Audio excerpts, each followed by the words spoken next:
Driftcast, the only drifting podcast hosted by a Spanish soccer mom, a 30-year-old silver-haired fox going on 60, and finally, a 200-pound bowl of spaghetti with chimichanga arms. The champions, the champions, we are the champions. Hey, Sam. Yes. Welcome, boys and girls, ladies and gentlemen. Let's rate Paco's intro here. Mujeres, señoras yeah, y okay. señoritas. Por favor, abróchense el cinturón. Yeah, I can't hear it. No. Sorry. Oh, no. That was pretty bad, huh? It's working. Yeah, that's the one that I would say that intro that he did there is one of my least favorite of the whole pile of least favorites that I've ever heard. Okay, but this one that we're doing right now Welcome. is the best we've ever did. So you can see, you guys get to see behind, if you're watching in the live, you get to see the sauce. You get to see how the spaghetti's made. And it's made by dragging one window over the other due to massive internet failures. But just like all things, we're getting by. We're doing our best, and we're so sorry. It's been about, I think. Okay, so here's the mix-up. So you might be wondering like why we've been gone so long, and I can tell you right now, it's very simple. The problem has been that I thought we were doing the show all these months, right? But as it turns out, as luck would have it, I was actually locked in my own room, pissing in jars, speaking to two dirty socks. Is that what you're doing? Yeah, that's how everybody does it, right? Well, I figured out that wasn't working. So we're back here, baby. Wow. I didn't expect to be back here so early, but Kevin ended up pooping in the punch bowl, and is forcing us to come back. Well, I thought that because I was enjoying the retired life. I don't know about you guys, but we made a shit ton of money. Yeah, well, I thought that you were actually locked up for raiding the Capitol. No. Oh. I didn't. Well, Paco's been busy because he actually is Q. He is QAnon, if you guys have been wondering. Oh, he's K. No, Kevin's K. Speaking of K, Special K, the K-man himself here. And Kevin, as you can see, just got back from doing a bunch of kick flips, hats backwards. He's wearing his Jenkos. How many VCRs do you fit in them pockets, Kevin? VCRs? They make those anymore? Yeah, and the VCRs and the televisions with the VCRs within them. Ooh. Isn't that what you used to boost? Isn't that what you call it in the biz? Boosting them? Yep, there you go. So Kevin, when he's not boosting VCRs, is the man, the mystery, the myth that is the Rule Daddy at FD. And Rule Daddy has spoken for 2021, has he not? 21, 22, and 23. Ooh, the triple threat. Boom. We're getting right into business in this episode. New year, new biz. None of this fluffing around. Corey, do you have any more fluff you want to hit, or you want to hit? I don't even think Kevin went to any FD events last year. Kevin, is that true? Why? I just watched it on the stream, right? Well, nobody saw his face. No one usually. When he is at an FD event, he's not. Sometimes he holds the 5-minute clock. Sometimes he stands next to it and points down to it. I've seen. But yeah, I mean, how many FDs did you guys go to? Smart butts. Let me count. There you go. Takes a while to get that high, huh? I'm trying to think of what FD stands for. Like, if I can change it, like, did I go? What FD would that be? Like, frequent desserts? Because I went to a lot of those. You went to a lot of desserts? It means fat dog. Wow, guys. That's pretty harsh. You're already harsh in the series, and we just started the show. I went to a round. I went to Irwindale. Haven't done a show since that. I saw Irwindale. It was quite the experience. I started to try to document a bit of the experience. Then I realized that I was just being a big bummer, but I was also being a bright boy about the fact that we still had drifting in California nonetheless. And it was quite the round. I suggested Vaughn let Turk have it. He did not. If you guys were waiting to hear who won the 2020 season until you heard it from us, it was Vaughn. So if you were a RTR boy, congratulations. If you're a turtleneck boy, I'm so sorry. If you're any of the other boys, you're also not in. I'm so sorry for you guys. But 2021 is nearer and dear, and they've even set dates and a schedule for it that we're going to hopefully stick to. Should we? I mean, I feel like we don't have a lot of time with Kevin. Let's talk about rules. You can look up this fucking schedule. That was the first fuck of the year. I said it just now. And Kevin, you can't say any bad words because you do represent the series as a whole. So be careful with your mouth, okay? Okay. Got you, Kevin. We got you here. Let's talk 2021. Corey, Paco, you guys I know are chomping at this tit. What's up? Tell us what you got. For 2021? Yeah, or 2022 and 23, as Kevin has stated that he's got them all ready to go. All the rules are up there. I know a lot of other people is talking about all the things that's gone. I heard Turk throwing shit and yelling, and I think I heard Dom raise his voice once. What are they mad about? I can't tell you. It was in confidence, but something about your varial kick flips are not as tight as your regular heel flip or regular kick flip. No, I think they were... They were so mad that I was taking away stuff for the ProSpec competitors. That's very nice of them. Yeah, I know, right? That's unbelievable that they're that supportive. I'm not going to get mad at I'm not going to speak for them. No, they weren't actually doing any of that, but I'm just trying to lead the conversation because I know Paco and Corey know much more about this than I do. So please help me. Well, let's start with the fact that Pro 2 is no more, and now it's ProSpec. So ProSpec, it comes to replace Pro 2, but it comes with a new set of rules, which a lot of people seem to be upset about. But I mean, despite the name change, the new rules were going to happen regardless. So I think focus on that bit probably. Right. What? And it kind of goes together because we're changing competition days, we're changing qualifying days, we're trying to, I guess, elevate that series also, so they get more exposure for the people that are competing in that series. But that kind of got glossed over real quick. Let's go. I'd say this would be the best place to start to break the ice because I know Kevin pooped in the punch bowl. And man, that thing, Kevin, I didn't know you can give birth, dude. I almost gave it a baby's name. But what got us to a point to where we said, we need to change things. Let's figure what that is out first. Why did we have to change something if it's not broken? Well, it depends on who says it's not broken, right? I said that to sound important doesn't mean anything, but there it is words. Yeah, those are just words. So, Kevin, don't get so defensive. We're just starting this interview off normally, and you're already getting defensive, Kevin. God damn it! I'm not even Kevin, there yet. God damn it! He's not trying to be like a biased journalist or whatever, but please tell us how you fucked up, Kevin. No, just kidding. No, it sounds like there's been a lot of thought into this for a while. So what's up? Well, I mean, basically the cost of the Pro cars and the ProSpec cars and the Pro 2 cars have all gotten out of control.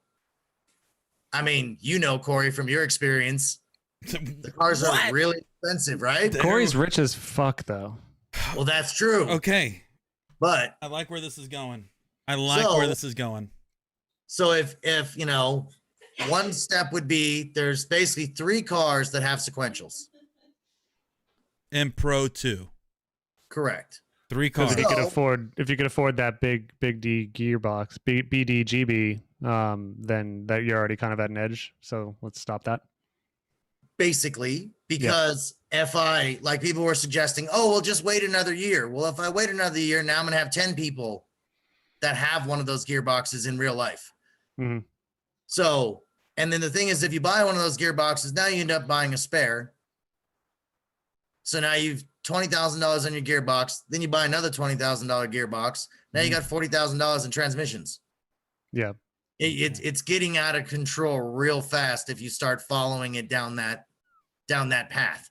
So I was trying to just, clutch in here and pump on the brakes a little bit and see if we can kind of make this more sustainable here for everyone.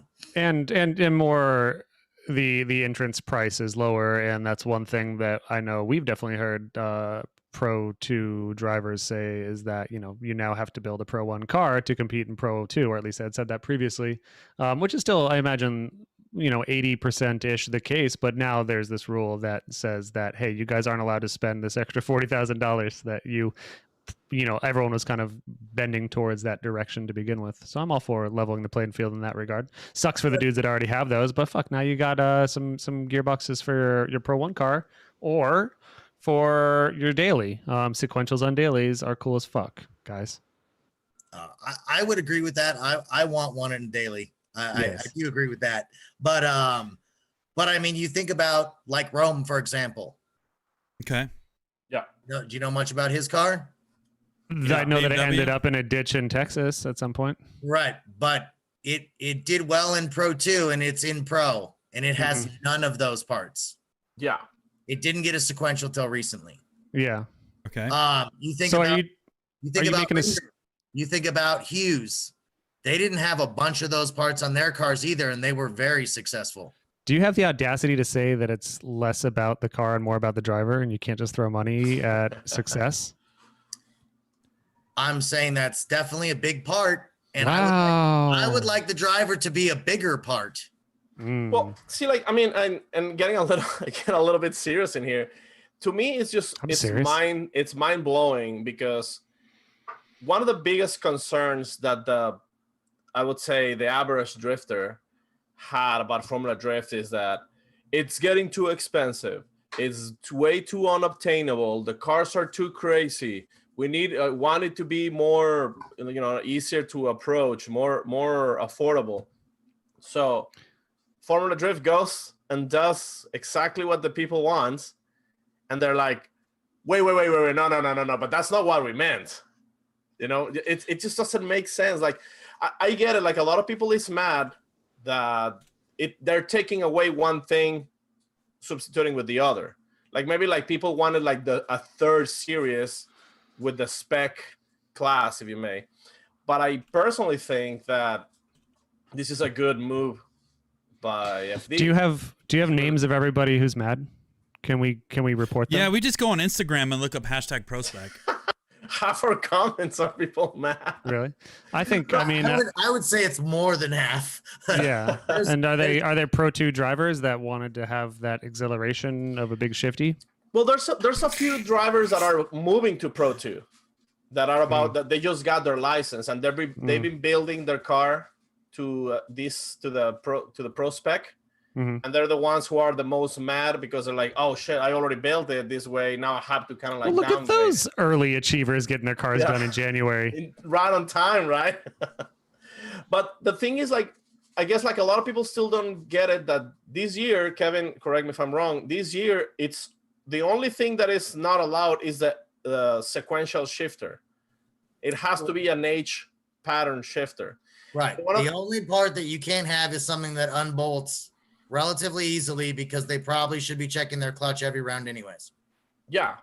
And at the same time, like, I've seen people making the argument that a sequential shifter has more gears to go through to allow you to not need a quick change. But I mean, in that same aspect, an H pattern transmission can also have Corey's making fart face about that last 5 statement. or 6 gears that you can just set up whatever way, right? It still be Corey, cheaper than hold on. Are you making fart face at the not needing a quick change statement? I know. I'm just kind of like absorbing everything that Paco's saying right now and digesting it, and then seeing I'm just saying what I'm reading. But and people also didn't understand that they make H pattern transmissions that aren't stock. Yeah. A lot of people thought the comments were, why are you making us go back to a stock transmission? And I was like, there's nowhere in there that says stock. I mean, so Yeah. I think that non-sequentials have gotten drivers pretty goddamn far. Does Freddie use a sequential now in the Supra? We went. I know he didn't in the Corolla. Freddie didn't in. He didn't in the Corolla, and I'm blanking right now on the Supra. Yeah, well, either way, Freddie has been one of the most competitive drivers in forever. Guys, on let's an be H pattern real. this It's been whole the time, past 3 years before drivers just recently started going to sequentials. Like Yeah, the it's field not a big deal. migrating that way.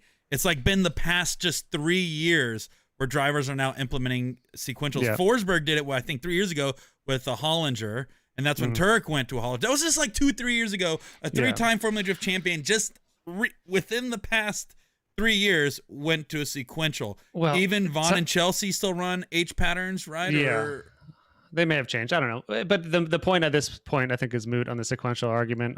Suck it up and save it for when you're in the big leagues, I guess, is the correct answer. What else has changed in ProSpec? What else can these Pro 2 / ProSpec drivers and the fans that are watching understand and get interested in about these cars? For 2022, we are partnering with LinkECU to do spec ECU.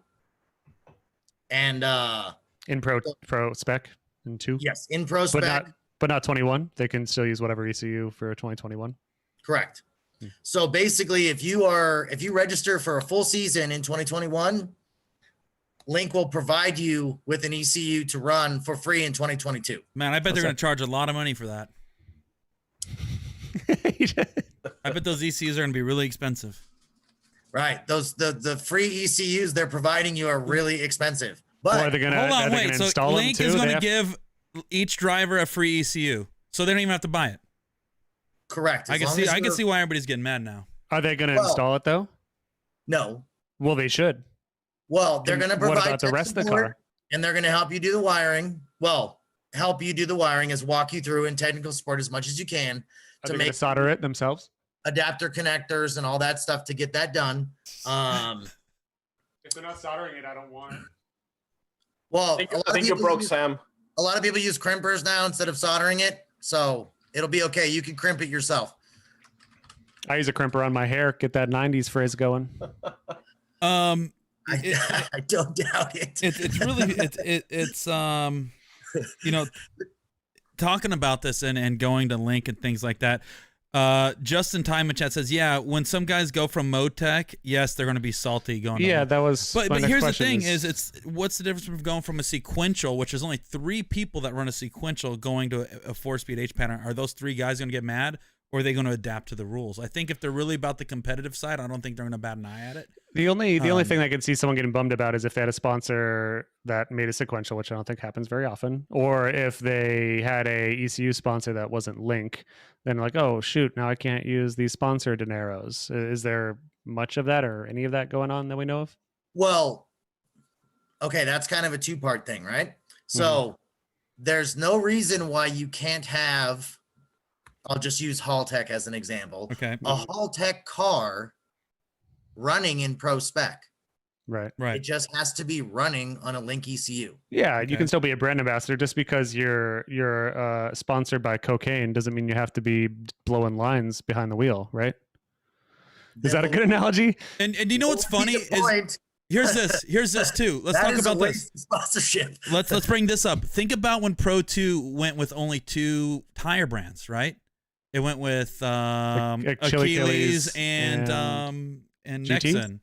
Nexon, yeah. But here's the thing is, right, when people were Falcon and all these other brands, they were forced to run those 2, and there was not a big rise up about that. There was I feel like they still complain though. You gotta complain though. It feels good. It's easier to complain than just get discounts on the 2 tires. But there was people that had relationships with, brands that may not be in FD, right? They may have had Acceler or GT Radial or 10 other brands, but they were forced to use those 2 tires in Pro 2. And nobody got as mad then as they are now, even though it's literally the same thing that's already happened in the series. It happened with the whole tire rules. Right, and it's in the long run, I think that benefited us. What with was the that? spec tire thing? Yeah. And I think it's actually helping the series in that effect. But it gives drivers one less thing to bitch about when they lose and they're like, oh, it's not fair. He's got the cheater tires. And then he's like, wait, I've got the cheater tires. Cool. They're all cheater tires if y'all have them. Right. And, I lost because I didn't have a sequential, so now I need to go buy one. Yeah. So now we take that out of the equation.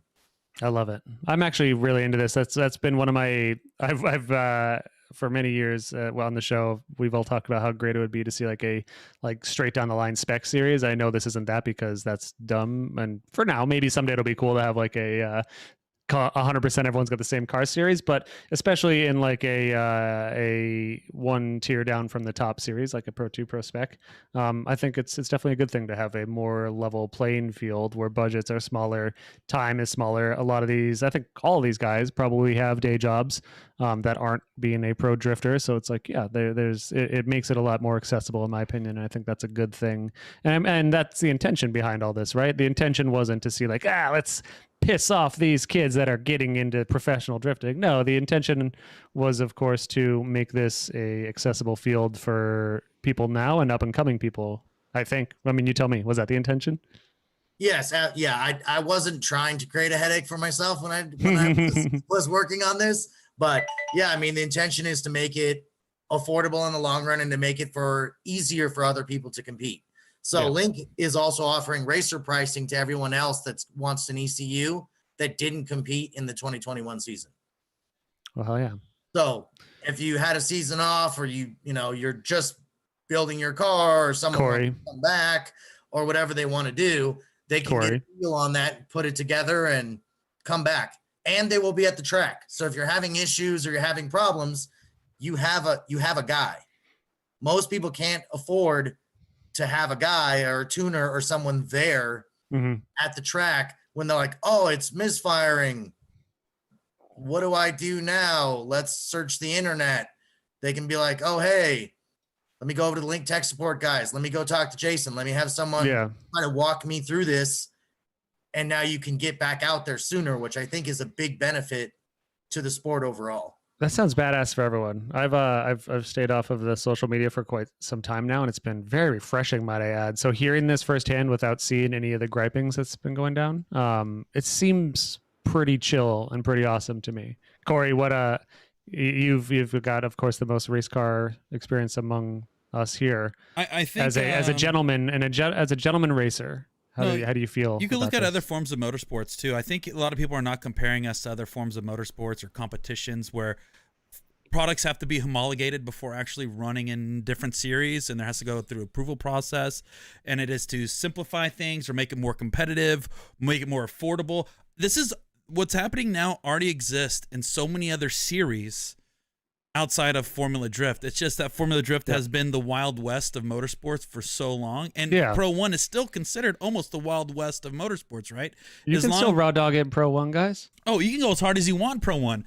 But, when there's younger guys that want to be a part of Formula Drift and get their feet wet and be a part of the big show, here's your opportunity without having to come up with this large budget, which everybody's complained about for so long, right? Remember this, guys. Everybody used to complain, and there's videos on the internet of like, pro-level drifting is so unattainable because it costs $20 million, dude. Look at so-and-so's budget. How can I get into drifting? Like, this has been a never, ever-evolving discussion about how expensive it is, but then you try to change something to make it a little bit more affordable, and then people are like, well, wait a second. But they're looking more at the negative side of it than the benefits of potentially getting newer guys in that reduce the cost of a program. And I think that's the biggest thing. A certain SEMA video comes to mind of a gentleman really intimidating our good friend Kristaps and saying, like, how much does this cost you? $250K, $300K? Like talking about his sequential and his other cool parts on his car. Yep. Yeah, that's that. There's plenty of those floating around. So you said that we should finish up with this, but you said that Pro 1 is still the raw dog city, but it's also some changes have been made there. So let's get on those in a second. But sorry, so let's stay here for a minute. It's I think that once again, there's already series around the world, motorsports world, that are in a path of there is some homologation required, an approval process for products to make it once again more competitive or make it a little bit easier, sustainable to continue the sport. In Pro 2, I think it's a big thing because it gives people an opportunity, like I said, to make a more affordable approach into the sport with getting their feet wet without having to buy or spend the gazillion dollars that people are assuming that it costs to get into, and it may. It's still fucking expensive, and now you can just use your money elsewhere, which is nice. And it's such small changes, man. And it's like, for us on the internet, like we've seen things like this be talked about over long periods of time in regards to like, dude, FD needs a spec class. Everybody needs to be in like a spec 240 that makes 250 horsepower. How cool that would be. Like that's these are something all else. Things. That's like another cool thing. I that's know, not this. Yeah. But this is what I'm getting at, Sam. Is people want a spec class, right? Everybody's talking about, imagine if everybody was in equal cars, or but don't make it Pro 2 or Pro 1. Do it as a special series. Nope, that's not even where I'm getting at. Is we made 2 small changes to start working our way to a spec class, and everybody loses their mind. So how can we? You didn't make them. Kevin made them, so people don't have to be mad at you, Corey. Oh, nobody. Yeah. Oh, yeah. That's true. Kevin, sorry, we're just sitting bait after you. Is Kevin on the payroll? Is Corey on the payroll? But Corey, did you make these decisions? Fuck, dude. Kevin would love it if you'd take some of this heat. No, I don't want any of Kevin's heat at all. None, dude. I don't want to stand there with the clock like Flavor Flav timing people. People would already argue and yell at me, dude. Trust me. Would you accept Kevin's warmth on a cold night? Oh, 100%, dude. Even if it was hot outside, I'd want the warmth. Yeah, but you ain't taking that heat. Dude, not in this case. Dude, hey, no way. So like a couple other things I want to talk about in regards to this, and I appreciate what you said earlier about, just you guys realized there was a problem. That was the first thing. You guys realized there was a problem, and shit's expensive, right? And this is where we're going, right? That was what was discussed. Shit's getting expensive. How do we make this obtainable, more sustainable and obtainable for the younger guys? Okay, that was the first problem. The other thing that was mentioned in that is the fabrication work, pedal boxes, and rear mount radiators, which I'm sure you probably heard a shit ton about. In the rule book, I think you said rear mount radiators 2023, maybe, if it does happen, or 2020. In 2023, we will basically we will consider it in 2023 the removal of them. It's a consideration, right? Right. It's not, there's nothing set in stone. This is just like, hey guys, keep this in the back of your mind because this is the direction we may go. For right? ProSpec or for ProSpec. big boys too? All ProSpec, Sam. All ProSpec. Yeah. So yes, that is just that's the plant the seed, and we'll see where it goes between now and then. And this is like, discussions like this have happened before for other rules, right? That may have not been slipped through. They may have been proposed and brought there as a purely suggestion, and they get thrown in the trash after having a discussion with some of the guys, right? Oh, of course. Okay. That's why I want to do it, because part of the reason why kind of planting it now is this has been discussed forever on getting rid of the rear mount radiators, like since it started. Why is that? Just the added cost. A lot of people that do it, it looks janky and looks crazy. You walk up to a car, you got to go around to the front to figure out what the hell it is that you're looking at. Mm-hmm. I mean, a lot of them don't. It starts to lose what the car is. But I think they look cool. But with the expense of the S chassis now running out of control, right? S chassis is so damn expensive compared to what they used to be. You buy them for $1,500 left and right. Yep. Now you can't even find one. And with everyone migrating to the BMWs, now the engine bay is way bigger. Mm-hmm. The car already came with a 6-cylinder. So you have the potential to make it fit now. The old argument was, if I have a 2JS13, I don't have any space. It'll overheat. Isn't like some of the main considerations I've heard is that, your very common front end bashing damage. Now you don't have to worry about your coolant leaking all over the track, and 2, weight distribution. Aren't those two? Right. Bigger? But weight distribution is more of down the road of fabricating and moving everything around. Right. To get that extra little bit. That's kind of in the realm of the sequential. Right. Yeah, that definitely is more work. Is there any merit to the idea of damage to car because of common front end collisions? I think I'm thinking of it in terms of like fucking around with your friends' drift days versus pro drifting. But right, because I mean, you consider Seattle, Irwindale, Long Beach. Where do you destroy your car at? In the back. Yeah, that's true. Unless You know, you're like, how often do we have you clip a wall with your front end?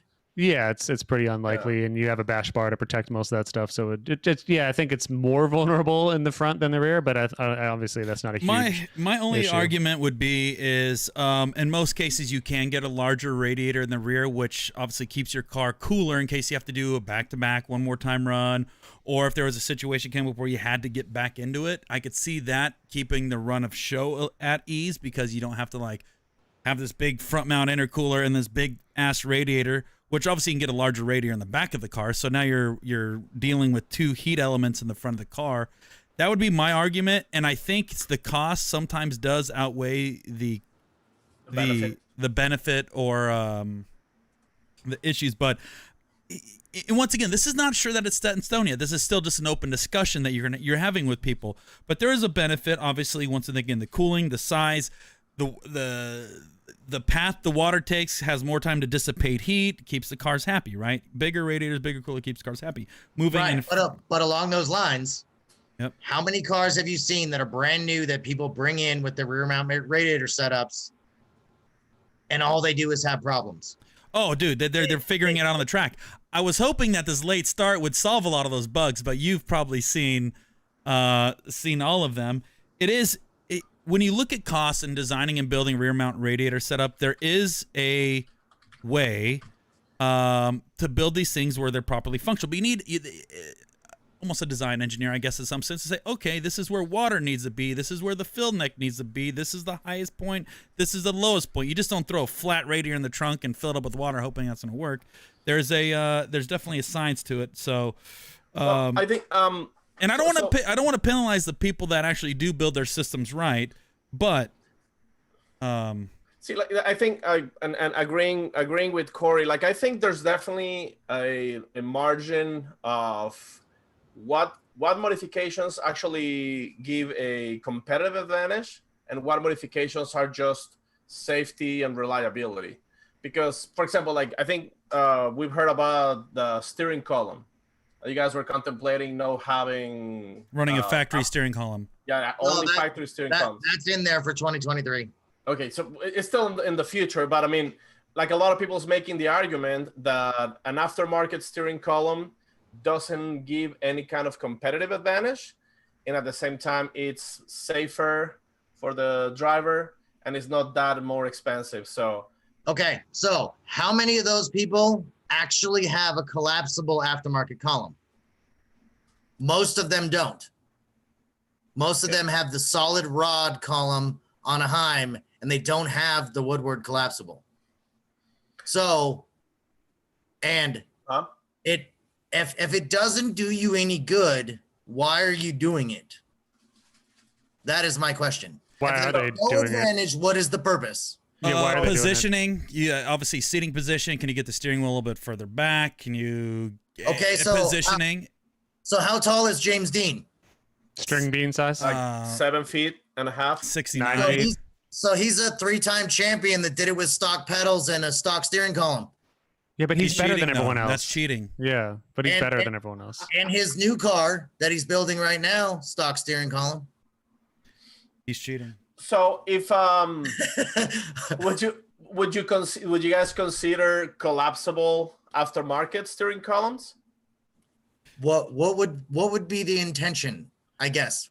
Like Corey said, like, just say, like, let's say you're built like Corey and you just like have like you have to grab the wheel like this. Dude, I want to see NASCAR with stock columns. No, I'm just saying, like, I mean, let's say like somebody has like a legitimate reasoning. Is that something like Dustin Miles, for example, says it looks cleaner, right? It does look cleaner, right? Having like a nice, clean, fabbed up aftermarket. It looks nice, right? It looks nice. It's under the dashboard.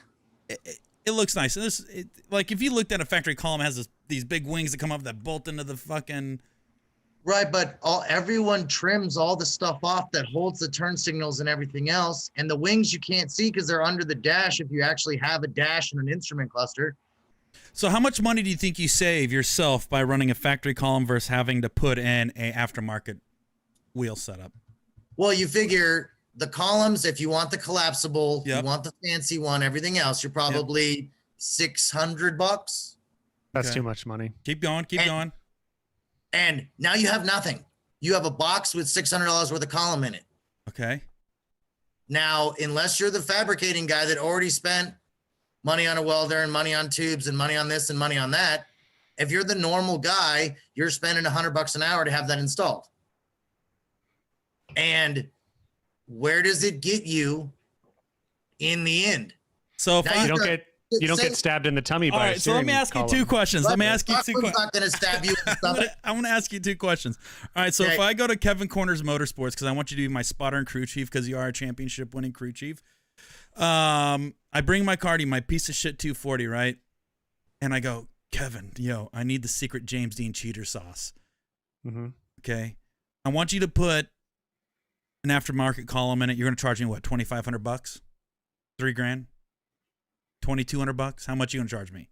How much is a Kevin's custom column going to cost me? God damn it! What are the initials? I would guess it's less than that.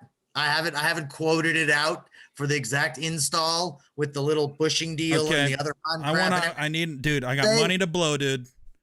How much? Probably $1,000 probably by the time. Is that with the parts? I mean, you figure if that's 4 hours worth of labor, depending on what else you need, yeah, you could probably do it for $1,000, $1,200. Okay, $1,200. Now, how much? Okay, so let's say I put it in $1,200. I pay you cold hard monopoly money, dude. You're fucking loaded to the gills. I joined a series and they said, do you know what? No more. How much does it cost me to take it out? Probably less than that, because you go to the junkyard and you get one and you chuck it in, and that column mounts with what, 2 bolts and the 2 bolts, 4 bolts. Shouldn't be that difficult depending on what you did for fabrication to put the other one in. Also, if you're spending, let's say you're in this position now where you have this column in your car from 2020, or you had already started to put one in for 2021. We've always said that maybe you should spend about 2 to 3 years in Pro 2 or now ProSpec. If in 3 years you're still doing ProSpec life and you're upset about this, I don't know, man. All right, so $1,200. Let me ask you this. $1,200. Let's say roughly what you would say it costs going. Is $1,200? Should that be a point where it breaks a Pro 2 dude's pockets or no? No, but the problem is not that. The problem is that's where it starts. So it's a gateway drug to spend money. Well, you bring me your car. Well, now you just missed the drift event this weekend because I didn't work on your car. Mm-hmm. Because you're only paying me $1,200 and I'm actually only making $400. So you're not my first priority. And he's got offers coming out the fucking door to take these things off. I'll do your car in 2 or 3 days. And then it keeps dragging on. You have people that haven't driven in 12, 18 months because there's cars getting built. Sam. How awesome are you then? Sam's not awesome at all. Not to mention every year there's people finishing the car on track on round 2. So, I mean, if you really have even if it's like a forced excuse to ease the load of work that you have to put on your car, there's nothing wrong with that, right? Right. It's just trying to make it so you don't look at the pictures of what you see on the internet and be like, I don't know why I need that, but I'm going to buy that because everyone else has one. I look at pictures on the internet and you know what I see? Cats. Titties. Tub girl. Tub girl. Did you say kitties or did you say? I said kitties, like like little animals. I see lemon party. I see goatsy. That's what I see when I look at pictures on the internet. So what else? We only have Kevin for half our show, correct? So I want to make sure we hit. We got Kevin for another 15 minutes. I'm gonna send. I gotta send a link to Jason here soon. He's in chat right now, but yeah. So before he goes, one of the other things is all these people who already have their car, let's say, super modified, and they're already very, very close contenders to be in pro. At some point, Ryan Sage came on the comments and he said, hold on, guys. We're going to give you guys an update on the licensing and how easy it's going to be. Or not easy, but what it's going to take to move on to pro if you're almost there. Is there something you can tell us about that? Maybe a lot of these drivers can just their car is just way too modified where just move them up to pro, or how's that going to work? Absolutely, but can I jump in for one more tech thing real quick? You can do whatever you want, Kevin. This is your show, damn it. Hey, you're gonna do whatever the fuck you want, anyways. Yeah, Kevin. we're not stopping you, dude. We're also eliminating the aftermarket clutch and brake pedals. Good. Okay, so the aftermarket clutch and brake pedal does not include a gas pedal. There's pedals. One is not a clutch and one is not a brake. So you can do the gigantic foot of gas pedal that looks like a human foot, but like huge, like Shaq. You can get the Shaquille O'Neal foot AutoZone special, put that on. Wow. Yeah. Or you can convert to drive-by-wire. Or you can use whatever you want on your gas pedal. I don't care. But the other two is just trying to rein it down a little bit because same thing. They're not that expensive, but it's all the fabrication and all the other madness. And then when you show up at the first event, my car doesn't brake well. It doesn't steer well. I've never driven it like this, and I crash it, and then I don't ever see you again. So, Kevin, you just heard it here first, and this is legally binding. You can do whatever you want for your gas pedal. So here's I want to get a rollerblade wheel. Here's how to cheat, guys. So what you're going to do is you're going to saw off your own foot. And what you're going to do is you're going to replace that foot with a little something I like to call a traction control. And then you put that robo foot into the gas pedal point. The traction and then control. instead of actually having a gas pedal, you got a robot foot with traction control built in. Kevin Suck is on those fucked. eggs. Suck it, Kevin. You can't tune my dumb leg. bitch. Yep, you can't tune my leg. Special shoes with a platform on the bottom that adjust. Oh, that's cool. That's cool. So you don't even have to move your leg at all, but the shoes are programmed. Soles. The shoes are programmed via GPS, and the platform of the shoe does the throttling. Oh, that's cool. Kevin, here's a question for you. Active sole traction control. Can you use aftermarket brake master cylinders? Yeah. Well, So you're basically just saving the time to have to get like a Willwood pedal box is basically what you're eliminating, or like a Tilton. Right. But what about if you want an aftermarket master and you want to take those two bolts off and you want to put it on there, or you want to get the Chase Bays adapter and you want to tighten up those 4 bolts and switch that, I don't care. That's fine. But the pedals, you hate stock. You love stock pedals. You hate aftermarket pedals. Yeah, it's just more stuff that people don't need to actually win. And you're saying James Dean had stock pedals? 100%. You want to share a screen? I'll bring you up. Dude, pictures. I don't know if I can trust the guy. My I don't know if I can trust Kevin. my great grandmother, before she passed, she said, "Sam, I want you to use my clutch pedal on your drift car, and I hope that you can take that to the top of the podium like Jeff Jones with the supercharger." And I said, "Grams, I will do that for you." And now Kevin comes along and fucking stabs my grandma in the back again by saying I can't take her lucky clutch pedal all the way to the top of the podium next to Jeff Jones. Oh, what are we looking at? Oh, there's a stock. Those are. Oh, those are stock pedals. That's Jeff, James Dean's car. Hold on, what's that other link you have open? Looks like Cornhub. Is that Cornhub, Kevin? Have you been looking at some husks? Yep. Dirty husks in your neighborhood, Kevin? Yes. Damn, Kevin. Hey, Kevin. So, what about cars that didn't came with a clutch pedal from factory? Let's say like a car that wasn't automatic. You got to keep it automatic, right, Kevin? Yeah, no. Oh. So yes, since you're allowed to make your car stick, you're also allowed to add a pedal. So talk to me about what the car is, because there's probably that car available somewhere in a stick or something else. So for example, like a IS300 wagon, you just grab a pedal from an IS300 sedan and put it on in the exact same position. Nope. You're good. That sounds like a brilliant solution. Wow, to that. Paco's smart. Paco, I thought Paco had a smooth brain. I thought Paco had a Yeah. really smooth brain, but they just. But what about a car that never came with a manual? Like it's still like a rear-wheel drive car, but never came with a manual. What brand is that car, Paco? A Honda Element. We had one Honda Element in Formula Drift, and it's probably the only car that may have had to put a custom pedal in. So is there any Paco's other Honda cars that have a stick with a similar motor? No, I mean like, let's say an LS400. Let's say Let's say a Tesla. Let's say you do a Tesla Model S. Yeah, let's say a then Tesla. what, Kevin? You dumb let's bitch. say a Corvette C8.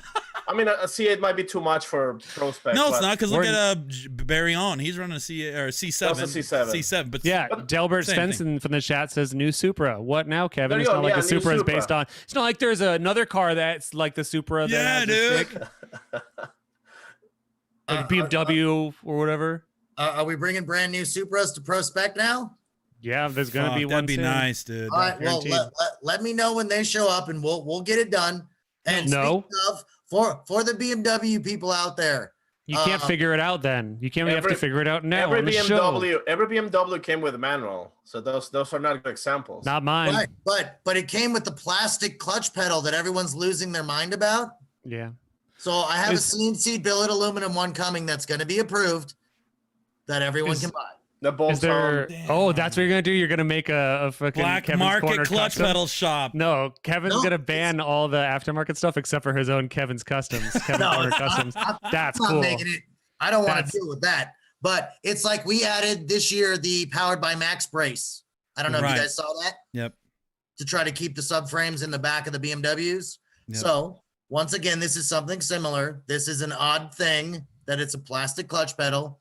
So we'll have a billet aluminum one added to the rule book, and people can run that if they choose to do so. Where can they buy them, Kevin? It's going to come Kevin's from Garagistic, Corner. actually. How much money are they? Doing a little under the table to you? No, I just spoke with them today because they made them in the past and they have them, but they're not currently up on their site. So I was just talking to them about the price. But yeah, they should be out and available real soon. Got to grease the gears. You know what I mean, Kevin? Kevster? Well, I mean, I guess Hey, it depends on how many pedals get sold this week. You guys. Dude, well, get, if there's based think on about time, this. right? Think about this, guys. I came up with an idea. Okay, hear Yep. me out, Sam. Think about this next year, right? We do a big promotion for the new Supra, right? Mm-hmm. Hey guys, ProSpec, get the new Supra, and all we try to do is hustle people to bring a new Supra to ProSpec, so we can at least sell 3 clutch pedals. If we So you're sell saying all we 3 have to clutch do- pedals and yeah. then we split it 4 ways, we could probably each make about $40. Yeah, so we have to do like big, just like Patreon yeah. campaign. This Yep. big campaign of like getting these kids that have a lot of money to buy Supras, turn them Yep. into drift cars. After we put in all that We work, could they probably gotta sell buy 4 the pedals. dude. Yeah, let's say at least half of the people that get this Supras will use our pedal and no other options. That's a clean $40 Dude, each. we can retire off of that shit, dude. I'm Yeah. telling you. Or we can get What? one shitty drink. That's a real long-term plan you got there. That's like a 15, 20-year deal right there. But Hey, you'll if it probably doesn't make make $200 by the time you're done. if it doesn't make dollars, it doesn't make sense. Okay, baby, we got this. Why don't you handle your own rule breaking? We'll handle Paco's ours, going to huh? be in charge of our finances. Yeah. And Paco's internet company will be in charge of our website. No. Kevin, any big changes to Pro 1? Well, hold on. Whoa, We don't have time, Paco. No, No, we got. he We was got gonna let me say text about- Jason. Let me go ahead. Keep about- talking. It was gonna say about like people whose cars were already too modified.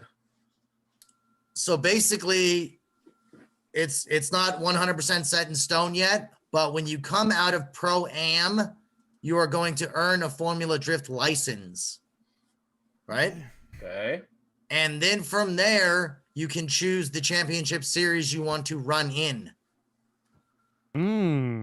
Did your head just explode? Yeah. So you can go directly to Pro.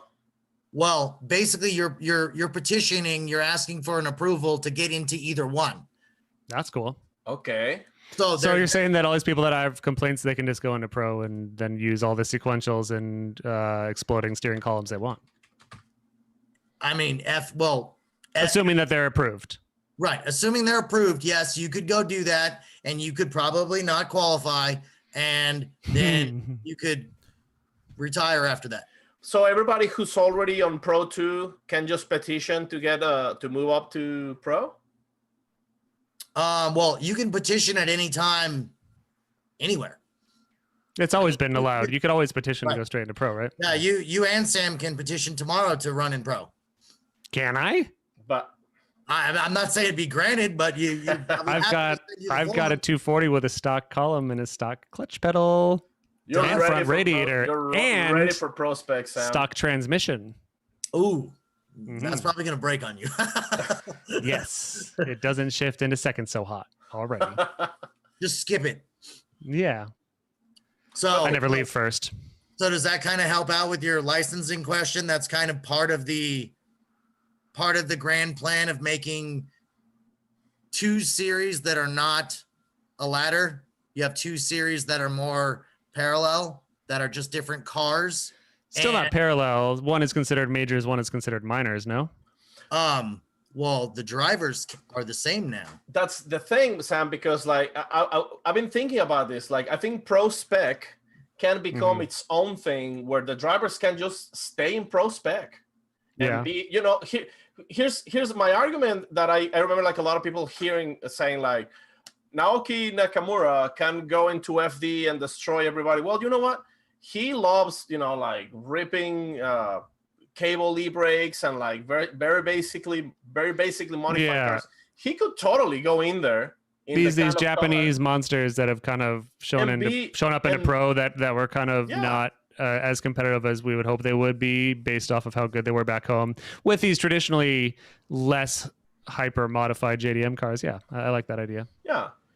I mean, like you could then this also leaves room for pro drivers to compete in ProSpec because the cars are different. Yeah, that's kind of fun though. You could see like cool. some of the big dogs going and building a cheaper version of theirs. 1, you get more track time.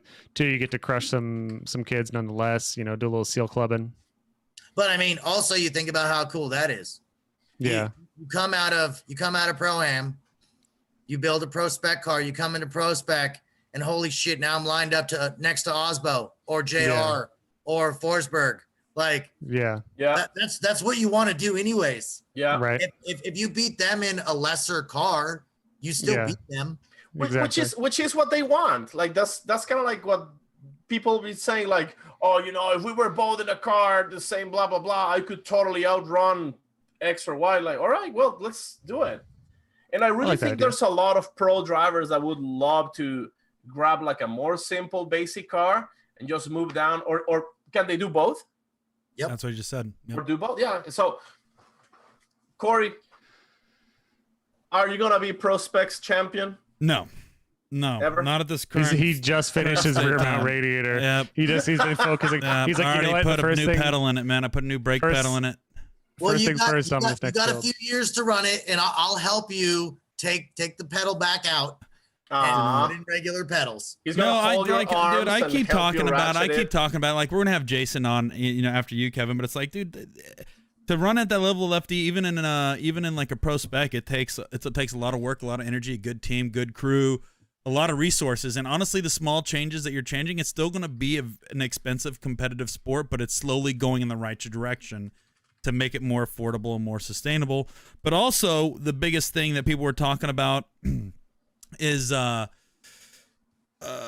know, getting more media for competing in Pro 2. And I think that was one of the biggest complaints one of the biggest complaints, Paco, for Pro 2 drivers was not getting or producing enough media through the series to create it. Well, now with this, competing on similar days, similar tracks, you guys are coming up with a strategy to be able to provide more content to make that group more, basically get more eyeballs, make it more sellable, make the partners happy, make more money come in. Because I think that's one thing we all agree on. It. It's like, yo, it's hard to sell FD partnerships when I'm competing on Friday and everybody shows up on Saturday to watch Pro 1 and I'm already parked. It's like, you usually sell your sponsorships over the weekend. Well, you know, stay up late. I know what I mean, Sammy. Stay up late. That explains part of the problem.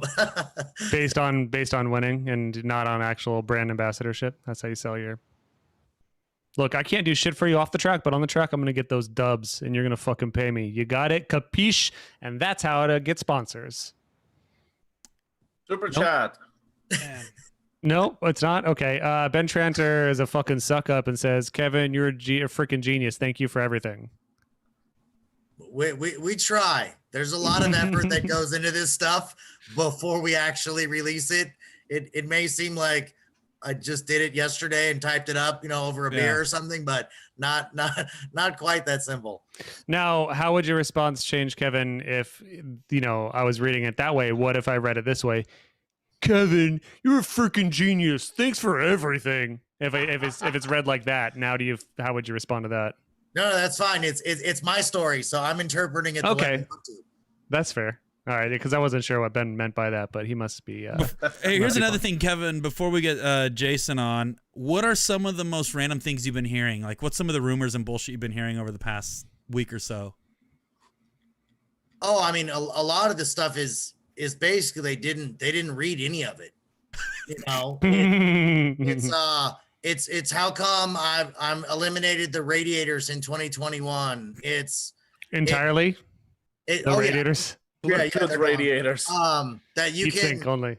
You know, somebody claimed that they can do a rear mount radiator, I think, for $250 or something, and I was like, what? Like the fittings and the hose cost more than that, unless you're like getting them from pick apart and cutting them all up, putting like fence post in there or something. Like I don't know how you can make it that affordable. So I like the idea of no radiator. I like no radiator too. Air cooled everything. Luftdrift. Well, at least you try to win on the first time because you can't make the second one. Yeah. Dude, that's one way to make the show run nice and smooth is only do one lap, one lead and one chase, and you park the car. You'd be done in an hour. Before we get to Instagram questions, is there any changes to Pro 1? I've been asking for gall dang days over here. The other highlighted items in the rule book, like the bumper clarifications and those drawings are also going for Pro. Bumper clarifications. Like basically the angle of them and how they're mounted, because no one reads it. They just make their own thing and then show up and they're mad and they don't get it.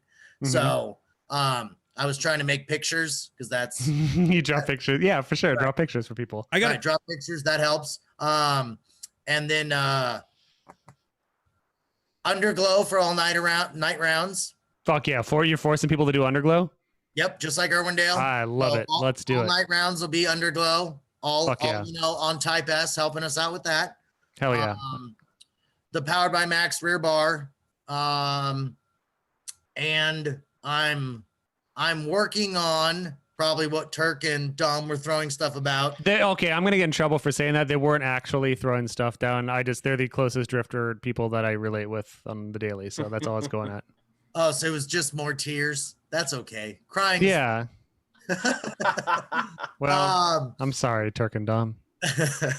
I'm working on doing some spec firmware items.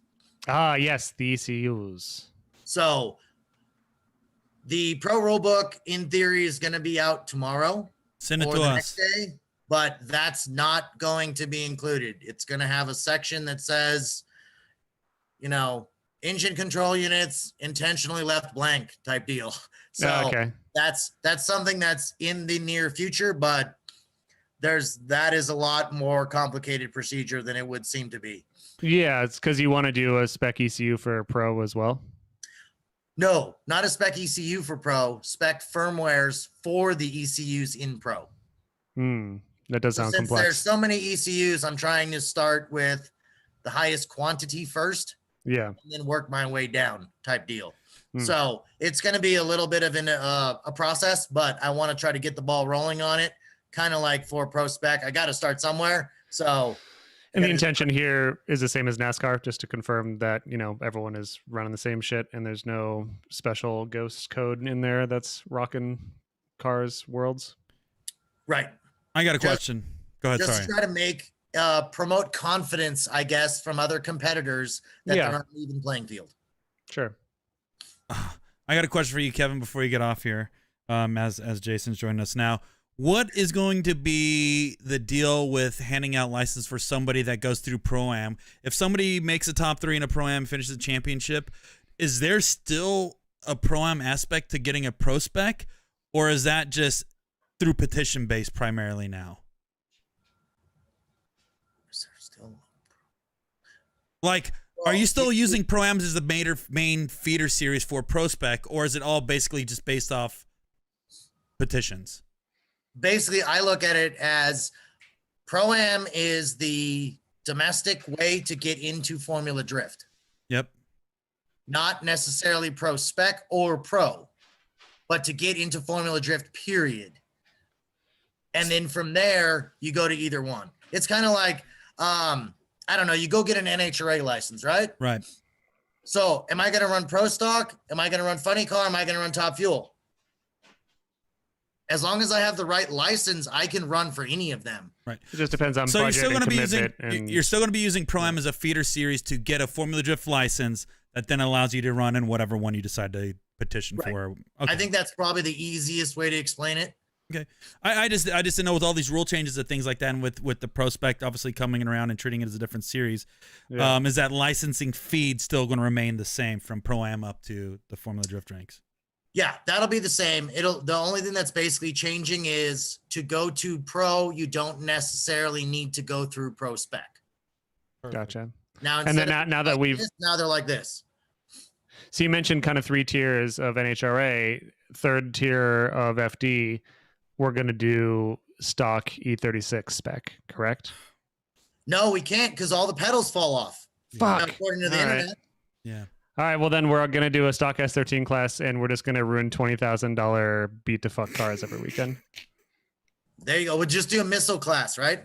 Yes, the missile crisis is upon us. That'd be badass. There we go. Only one rule: you've got to have less than 140 horsepower. Nothing other than a handbrake and its driver's seat. You don't want that. Rule. I just watched Formula Drift Road Atlanta from 2004, and it was probably what you just described, Sam, and it was not that exciting to watch. No, but again, we talked about this in the past. The other only rule is that every car has to go out at once and maintain drift until last drift standing. And that's how. Write this down, Ryan and Jim. So we're gonna put like forklift tires on the back, right? Because then they're solid and they're out. You just keep going. Wendy's trays. Yep.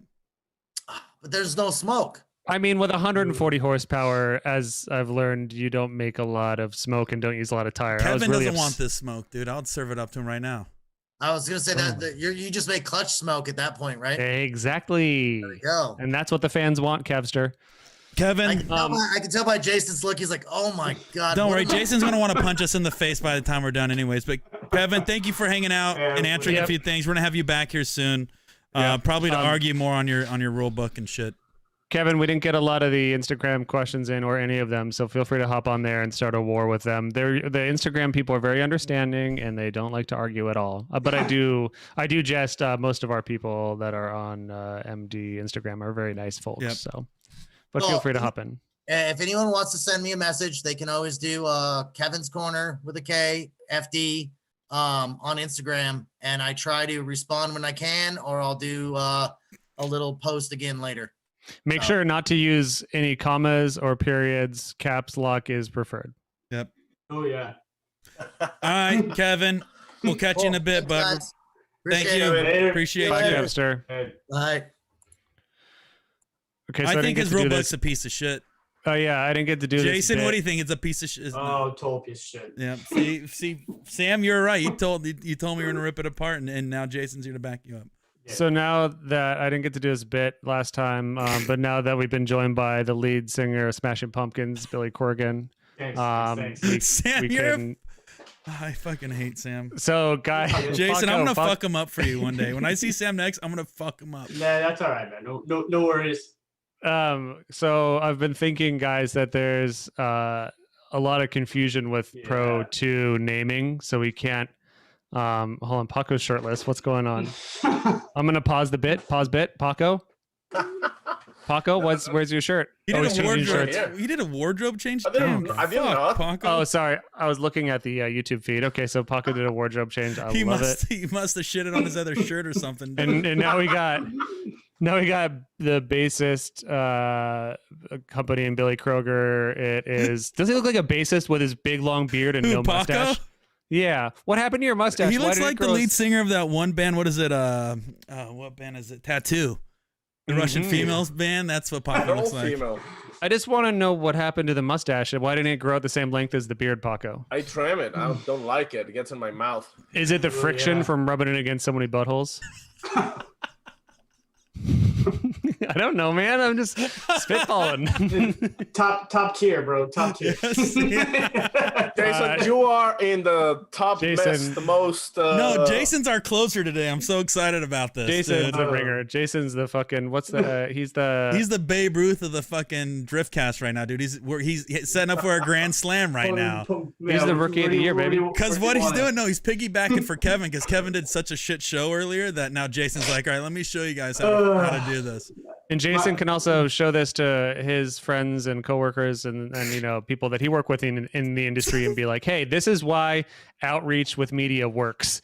And you can start the scene off right then and there. All right, so can I go back to my bit? What I was going to say is that this Pro 2 name is not going to fly because people have so much confusion about what it actually means. So I've come up with a list of new things we can call this series, okay? Okay. Go ahead.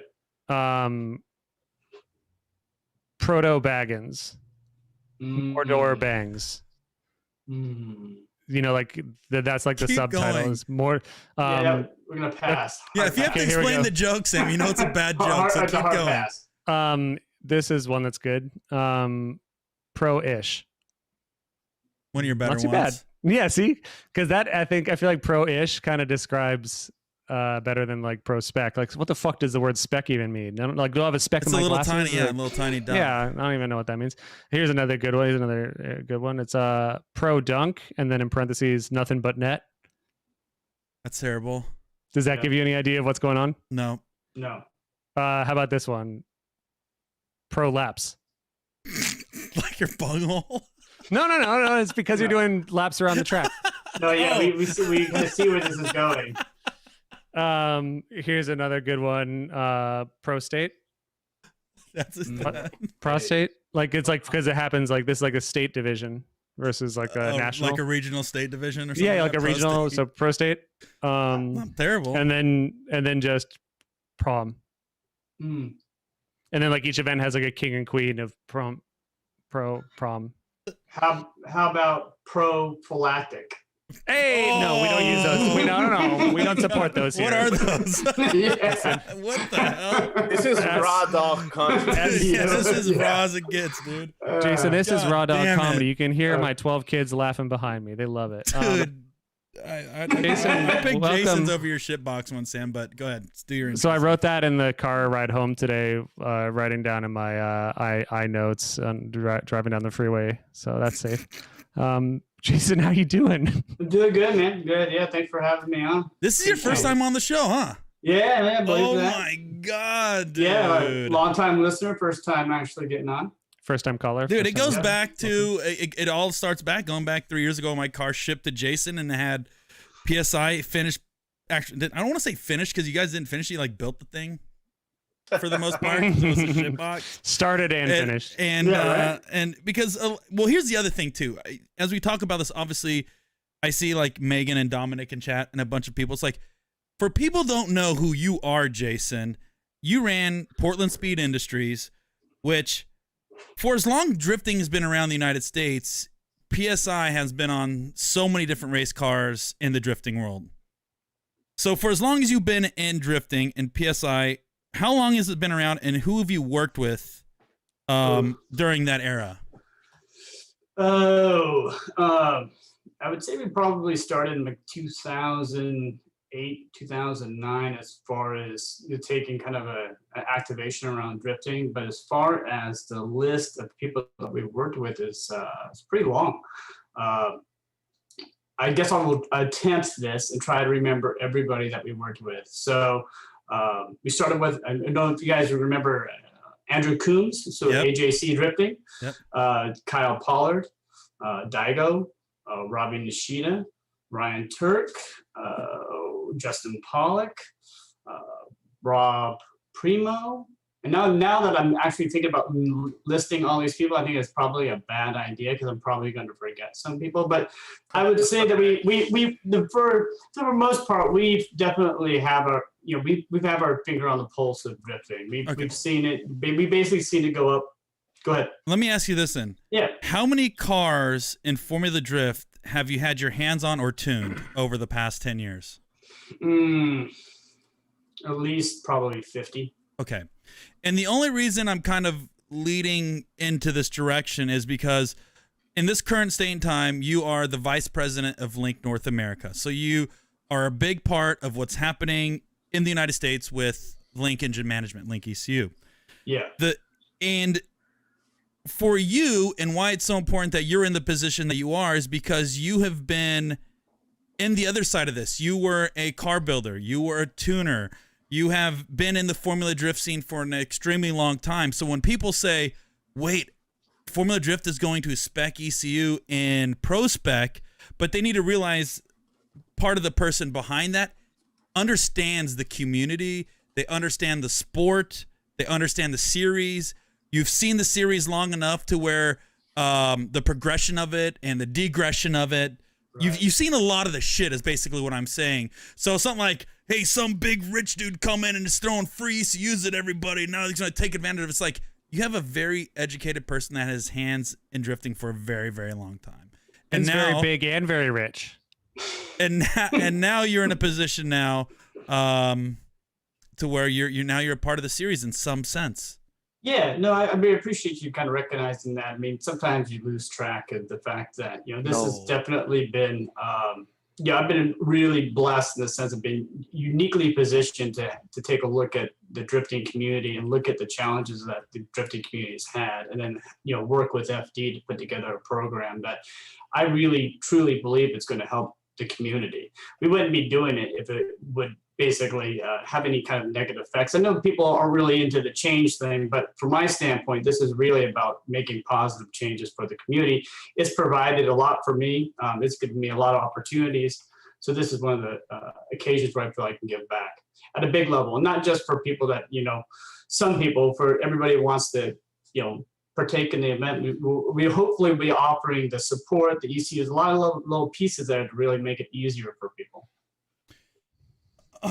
So we talked a little bit about the rules with ProSpec. We've talked about kind of the evolution of Pro 2. What do you think? Obviously, and right now, the current state, you are Justin Pollock's crew chief, right? In this current time. Yeah. So I had, before I came on board with Link, I've had a relationship with Justin since, he was 18. I think you guys have kind of alluded to some of those conversations in the past, but I've known Justin for a while. And, I actively was helping him doing some, crew chief plus spotting. So that's something I wanted to maintain because, like you guys, I definitely enjoy drifting. It's challenging, but I try to be immersed in it and get my feet wet in it. So alongside doing quite a bit of tuning for other teams, I still managed to find some time to carve out to do spotting and help Justin's team. So with watching the evolution of Pro 2, obviously you've been doing this for a long time. What do you think have been some of the pros and cons of Pro 2? A challenge really to keep, for me, it's a flow issue. It's, in order for drivers to really get the seat time that they need to drive with other very good high level drivers. So what we see is, at least what I see, and this is completely my opinion, is guys will jump into Pro 2, or effectively what was Pro 2, and not spend enough time to hone their skill set so that when they make the jump to Pro 1, that they can sustain it. And not just only from a standpoint of driver skill, but it's putting together a well-rounded program that can give you this sustainability. So it's the whole thing. It's the marketing, it's the car, it's the crew. Really you have to have every box, checked in order to really have a good time. And then you really need some luck as well. So it's a combination of a lot of things that need to happen. And again, I'm kind of uniquely positioned to know that, it's not as easy as you think. When I came into the sport, I had a different perception of what the sport was and how hard it was going to be. And so I learned the hard way, just like everybody else, going up through the rank and files of how much more you have to get ahead of things in order to have a successful program. Yeah. It's interesting to look at the people that came up from Pro 2 and to see, what do they do for success. Adam LZ, very skilled driver, drives more than mostly anyone, but he had the funds and the team to really make him successful and help him be successful and not downplaying his skill whatsoever, because we know he's a very skilled driver. Dylan, incredibly skilled driver, but also had the mentorship of Forsberg to really help him out, but he was kicking ass before that. Reader, I guess, I don't think he's had either of those big parts in there, but you know, he's still been a very successful driver. So like those are the big three that really stand out to me from Pro 2 going up that have been, you know, top 16ish.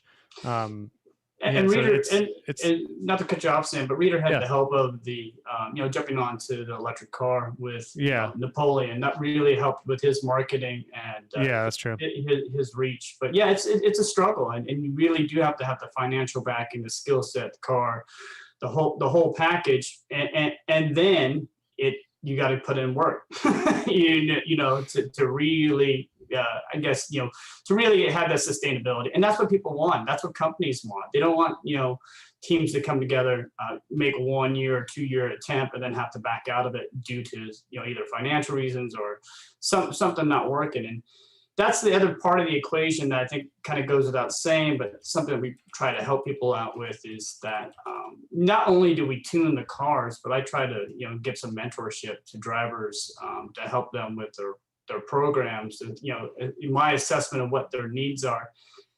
And, you know, over the years, I've seen lots of guys, and it's cool to see those guys that came from, you know, grassroots and local tracks that they're, you know, in Pro 1, and it's great. But I think looking at what we're missing, I think, you know, the vision here is we can make ProSpec just as cool. I mean, we can actually make it cooler in some certain ways, you know, and really get back to more of the, you know, the driver's ability and less of the car and the technical side of the situation. So, and then I think there's other things that we can do. And I think once we can kind of get some, you know, kind of put some framework around it, some of the stuff that we can look towards is, you know, maybe data acquisition, some other bits that we can help with, and even make the sport even more exciting. Because ultimately that's what it is. It's a show, right? So we're trying to put on a better show. So how do we do that? And so, you know, when FD approached us, you know, just so people know, because I've read some of the, you know, comments out there. I don't know, you know, FD approached other ECU manufacturers, but when they brought the problem to us, I definitely jumped at the opportunity to try to find a solution. And this definitely hasn't been, you know, something that was cooked up last week.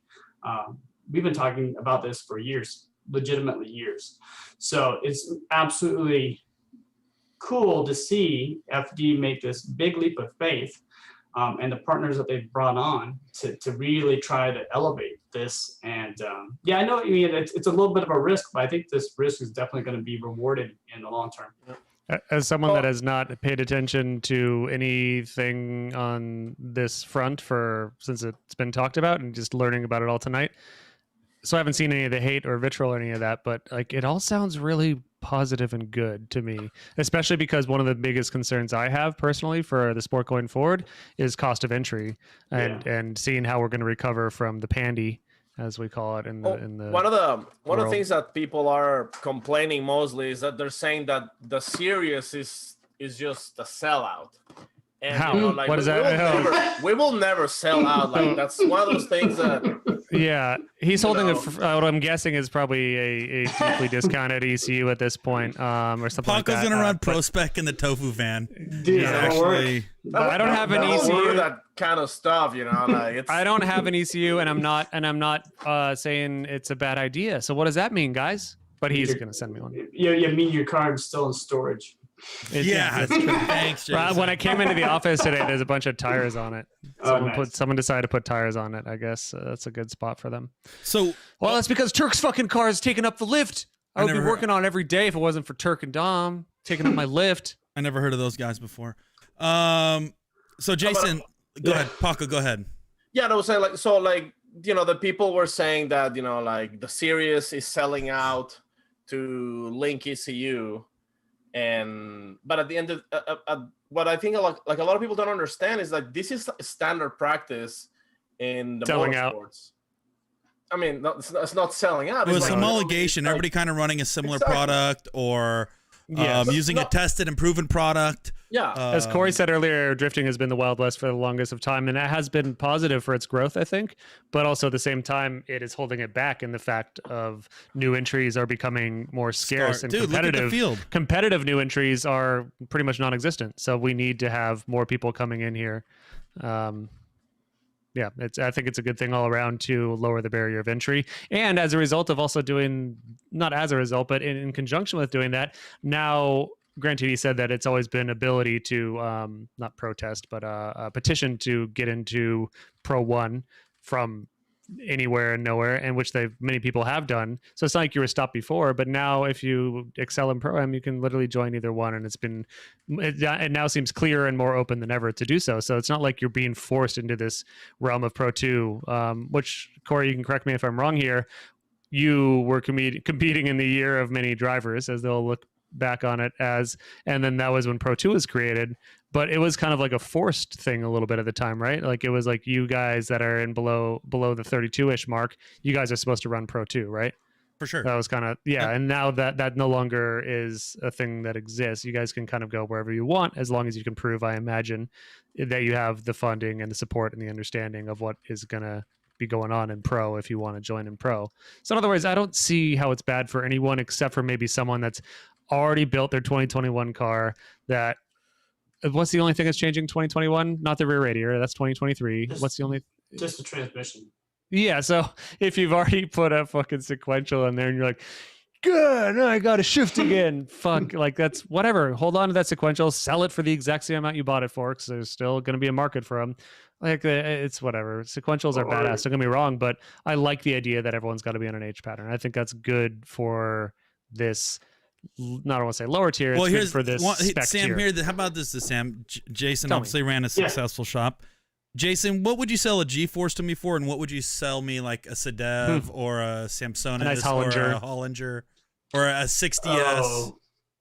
For any of the dog boxes, they're between $4,000 and $5,000. But there's rumors that market's going to get flooded, so that price could probably go down a little bit.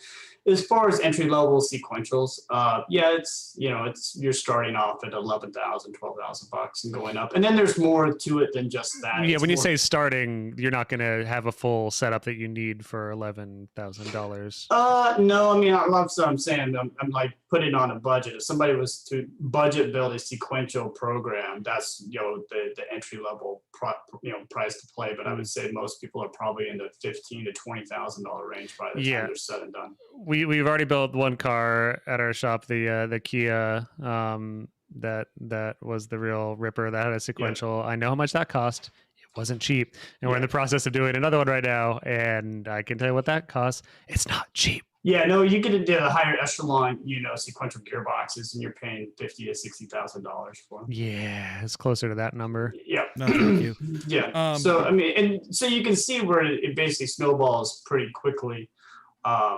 In order to bring that on, and if like the internet says it's not really a significant advantage, why would you spend that type of money? And a lot of these people, unfortunately, they just look at the internet as the recipe chart and just basically say, I need what that guy has because he won, and that might not necessarily be the best list of ingredients for that particular driver. I mean, so again, there's no one perfect setup, but if you can try to keep the costs down and keep even playing field as far as not even with that option.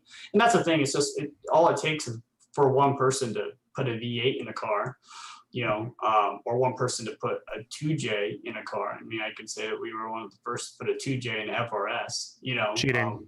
That's right? cheating. Right. So, we've been on the forefront of a lot of this, I would say cutting edge stuff, and some of it has proven to be very worthy and some of it not so much. And there's a lot of cost involved in that to really see if that's going to be that competitive advantage. So, my take on the ProSpec class is we really want this to become more of a driver's class. And I really think the emphasis here that it kind of gets swept under the rugs because of the rule change is the opportunity to share the limelight with the Pro 1 drivers. Not only does that help immensely with your marketing program and your exposure, but just being able to drive with those guys really will help hone some of your driving skills. So I really look forward to some of the pro drivers making that double commitment into ProSpec. Yeah, and I think also the thing that I haven't heard anybody talk about is the double seat time for the pro driver, right?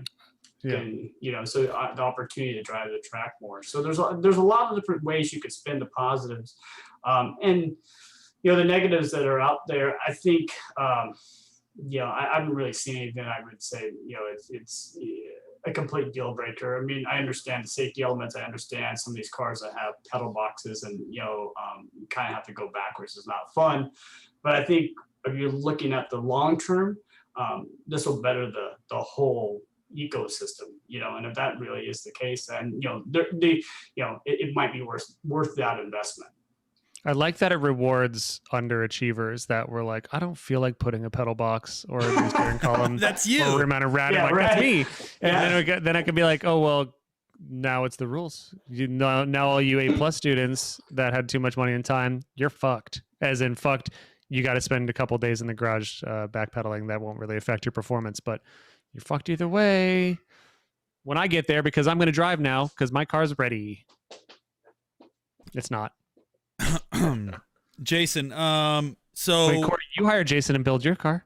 Yeah, because I wanted it done right. No, I just feel sorry for him. You should feel sorry for me. I do feel sorry for you. There we go. Yeah, we're in business. I've been feeling sorry for you for the last 2 years, and then you get your only car 2 done.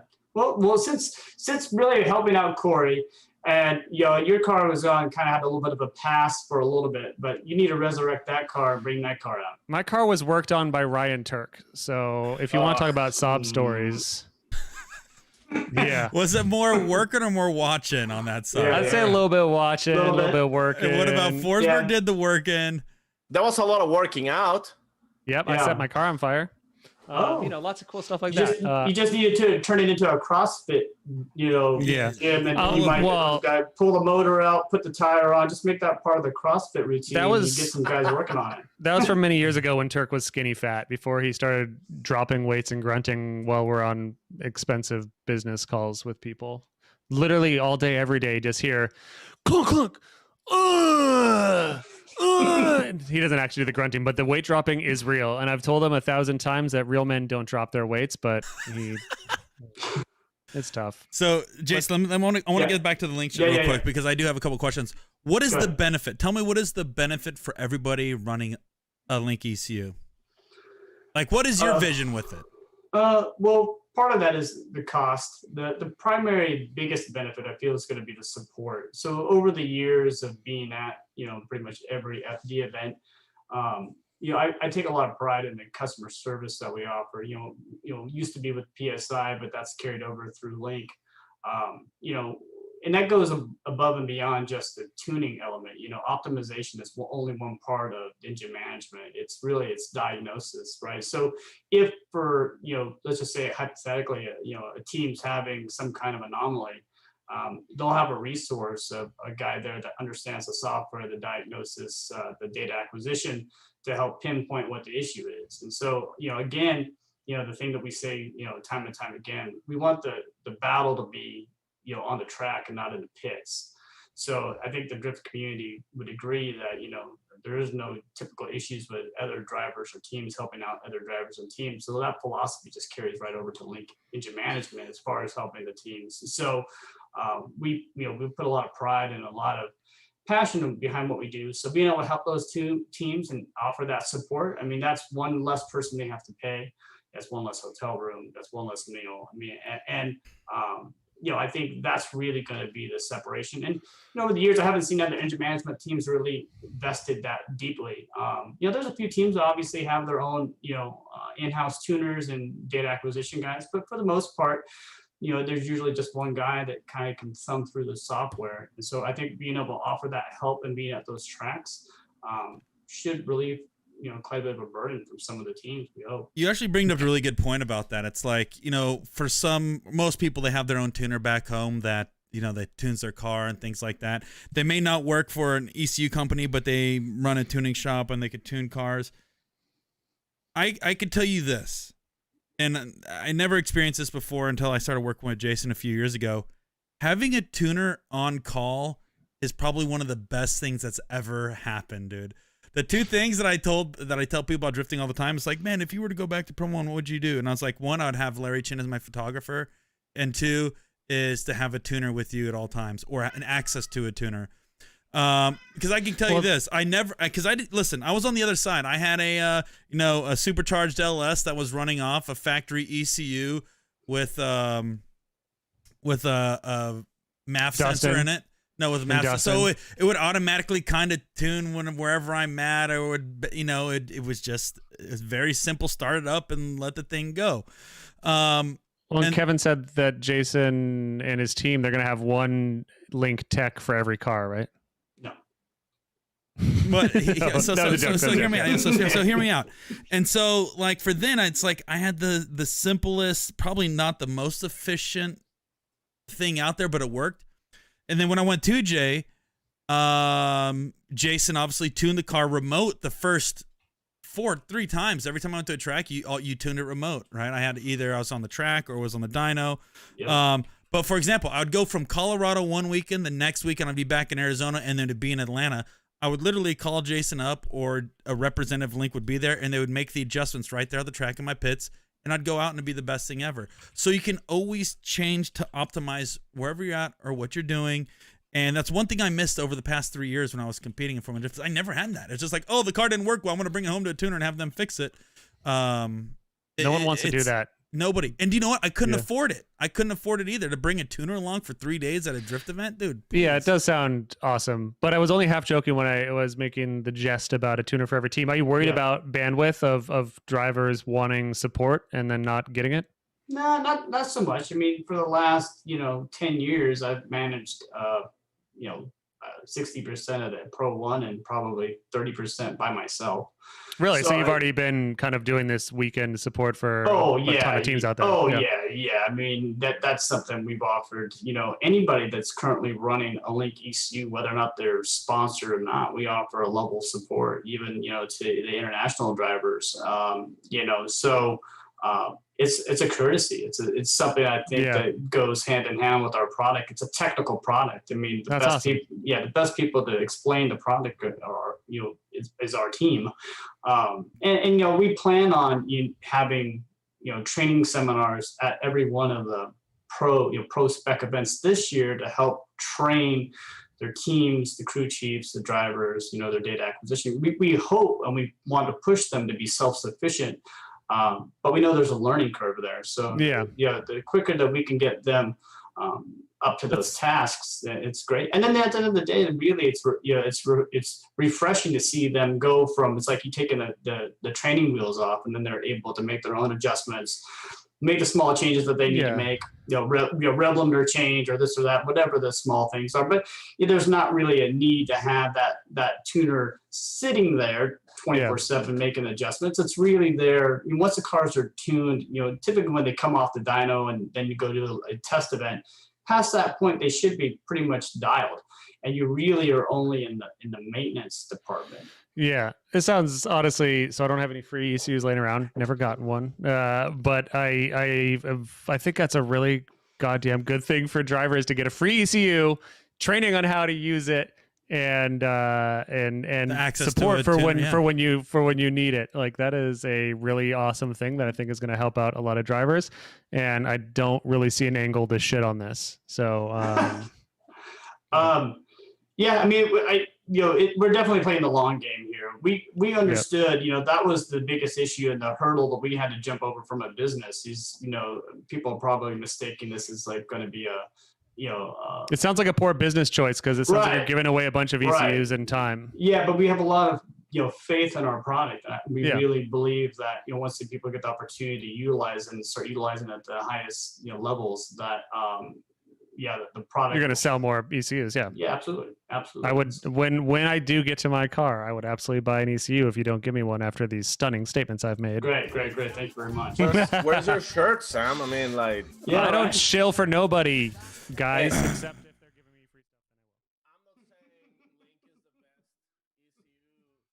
Why is it in your hands and not on your car, Paco, if it's the best? Because have you noticed it's raining outside? Hold on, I'll be right back. Yeah. Give me a testimonial, Paco. No, but like one of the things, like, a lot of people keep saying, like, well, you're pushing this brand into all these people's cars. They're making it harder, but to people who already has, like a different ECU, or let's say like people who are in rotaries or whatever, V12s, I don't know. But it seems like the benefit from being forced into a link,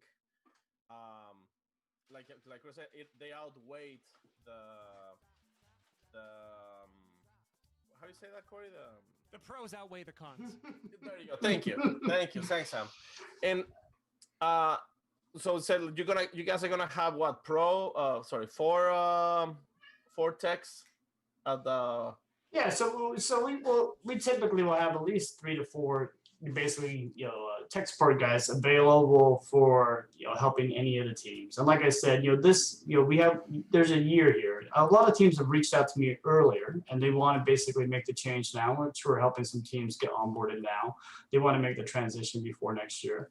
If somebody has a partnership, and say they have a deal with another manufacturer of an ECU, they can still run their product this year. I mean, we're giving them a year to make a decision, and what they decide with their partners, whether or not they want to convert over to LinkECU or whether or not they want to step up to Pro 1 or how they want to handle it, that's going to effectively be on them. What we're trying to do is trying to make those people's onboarding experience as easy as possible. So whether or not that's offering extra technical help, obviously for this first year, the spec ECU will be free, as long as you've signed up and registered for the 2021 season. But again, it's more than that. It's the technical support.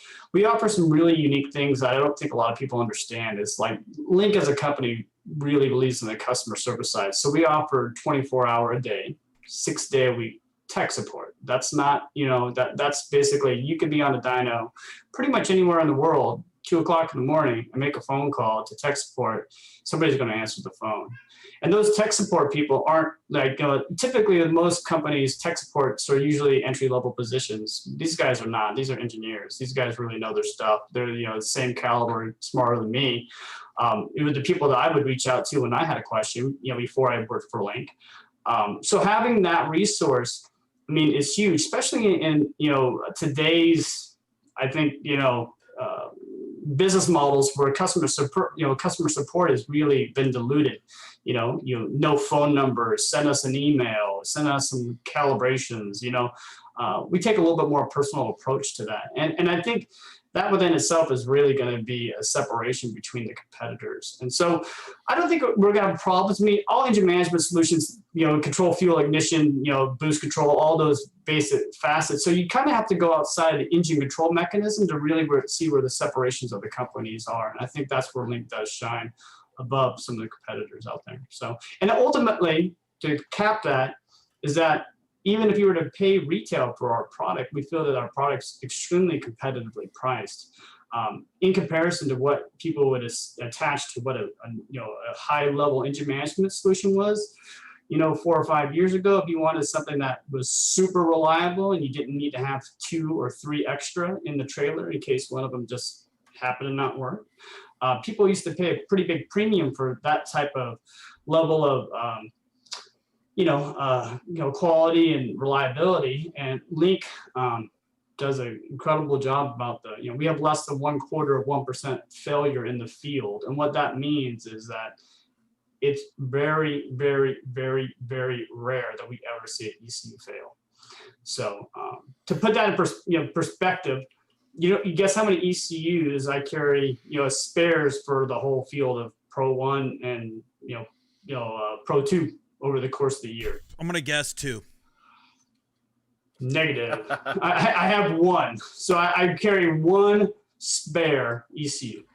Obviously, with these changes, we'll have extras just to give people peace of mind. But again, it's a confidence that didn't happen overnight. I mean, I've been doing this a long, long time, 25 years, So that's cool that you brag about laziness of not wanting to bring briefcases full of ECUs, because like if I were you and have dealt with computer problems I have and am fearful of the magic that goes on inside of them, I'd have briefcases and buckets full of these things, man. Yeah, no. I mean, it's over time. Like I said, I mean, you kind of, it's like a crutch. Effectively, it's really not a need for it. I mean, we really do. There's a lot of things that go on. It's not just me. There's a lot of things that happen to these ECUs before they actually make it to to people's hands. So it really gives us the reassurance that the product is. Shiny in chat did mention something. He goes, Link is a big part of Formula Drift, but you already been a big part of Drift Masters as well. Yeah, we've been a big part of drifting. So we definitely have a unique opportunity as far as with all the different series. I mean, I've been part of lots of different international series. So again, this is a collective. This is really something, and it's cool that FD has kind of been the first one to push us out. I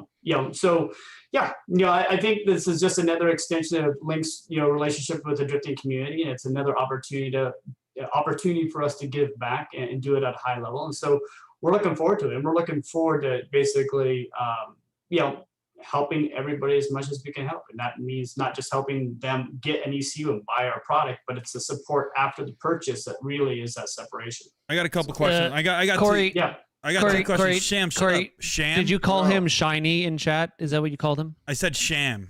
It's Shinigami. No, it's Shinigami. Shut up, Sam. That is Japanese for... Shut up. Corey has a little dick. Whoa, good one, Paco. All right. Paco's jokes are here. Finally, 2021. Coming out with the big guns, huh? Yes, Paco. No. Yes. Actually, Queen. Sam wins the joke of the episode by saying Paco shaves his mustache because it gets stuck in dudes' buttholes. No, I said friction. Oh, the friction on dudes' buttholes. And I never You said dudes. buttholes, not dude buttholes. I did say. Sorry, I was guessing.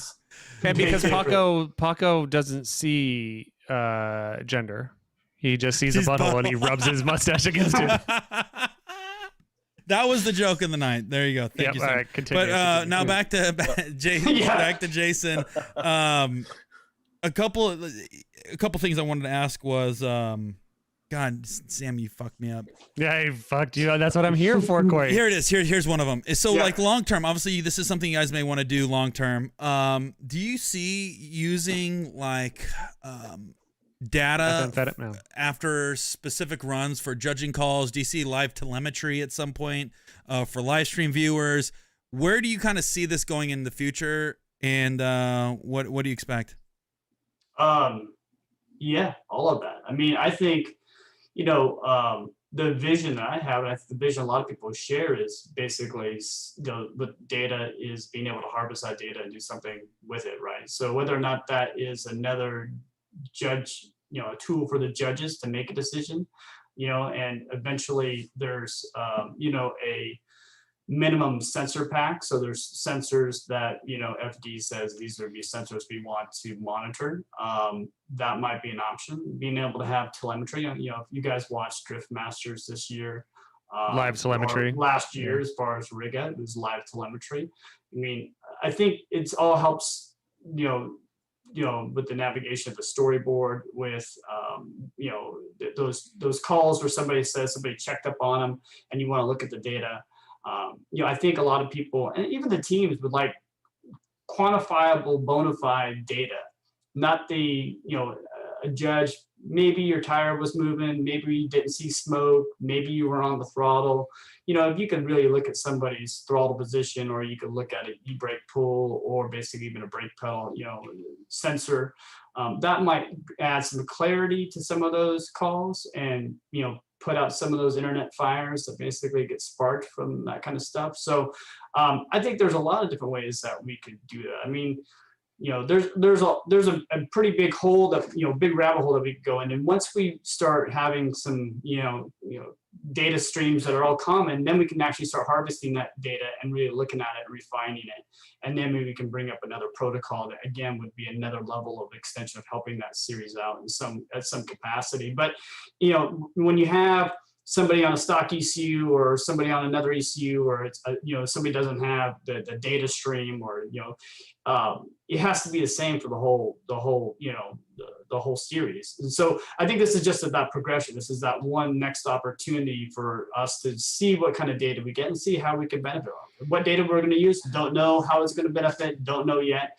But we got to start somewhere, and this is that starting point. So for let's say for the average drifter, for the driver that's trying to go into Pro-Am, or even let's say like Pro-Am, not ProSpec. Yeah, no, Pro-Am. Like drivers who are trying to go into Pro-Am, exhibition drifters. Let's say they're in the market for an ECU. Yeah. What's gonna be the determining factor that is gonna make them want to choose Link over another brand, as far as like drifting specifical? Don't, Sam. I was Drifting. gonna say It's okay. specifical.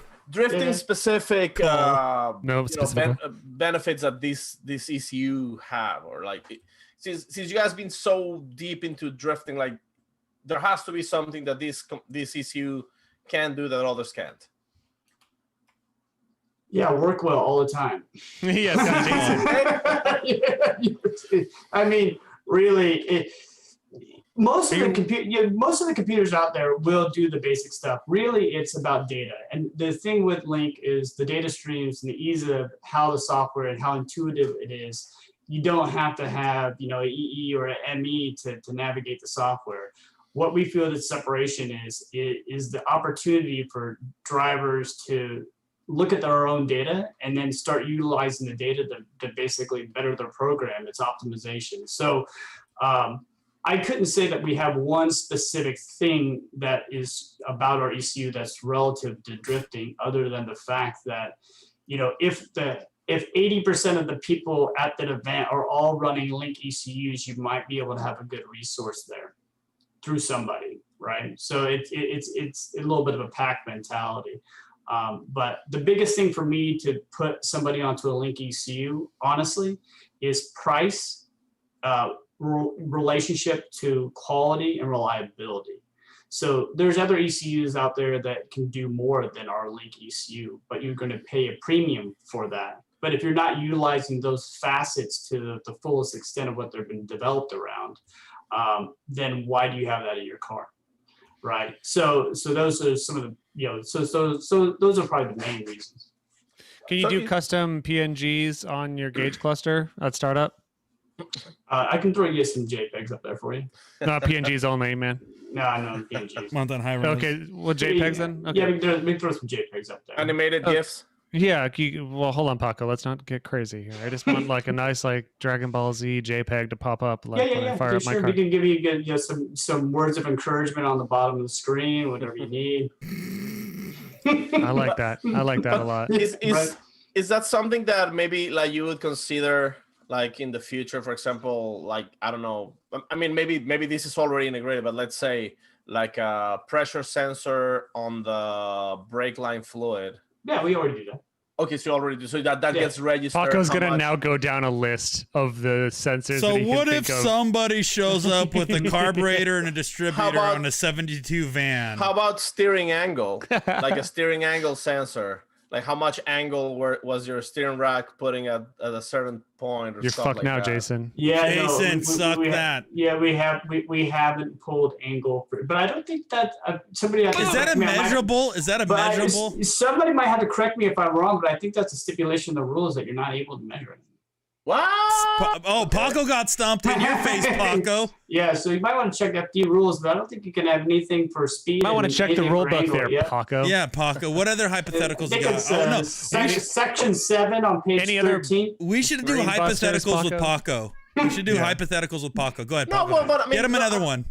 I mean, like one more. Come on, 3 strikes. One more. Let's say when you clutch kick, the timing between pushing the clutch, like some sort of, I don't know, like when you push the clutch, the ECU keeps your engine revving up a little bit. Yeah, sure. Dude, So, I mean, so before you hurt yourself, there. Paco's the modern day Dr. Phil of drifting. Yeah. You pretty much, that's the beauty of the link, is that you pretty much can do whatever you want. That there's no defined template that says you have to do it one way and that one way is the right way. I enjoy utilizing the software because whatever way I want to do it, I just do it the way I want to do it. I have to do it the way the software tells you to do it. So Paco, we can do whatever you want, bro. Jason, let's say that so I've got my hot cheese, my queso, my nacho queso in my queso container. And then I've got my Slurpee container next to that. When I'm at high cornering G's and a little bit of queso gets into the Slurpee/Icy machine, because I'm sponsored by the name brand Icy, or a little bit of the Icy slurps into the queso machine, do you have a sensor that could determine the queso to Icy the ratio? Yeah. So we need, instead of a wide band, we need like a Slurpee band. You know what I'm saying? So we can get that ratio that you need. Yeah, I'm sure we could probably do that. We got some math blocks. Anybody know what the math block is?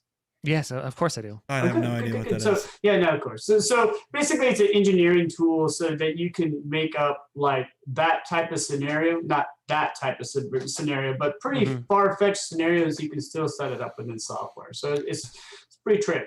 Do you have a sensor that, because sometimes Corey's farts are not loud, but they smell. Do you have like a fart methane sensor? Like a methane sensor? Yeah, or not even methane. No, it's that new ethanol sensor, but it's the methane sensor, right? Yeah. We get that. Now let's say a full blend, right? So we can start blending your boost based on it.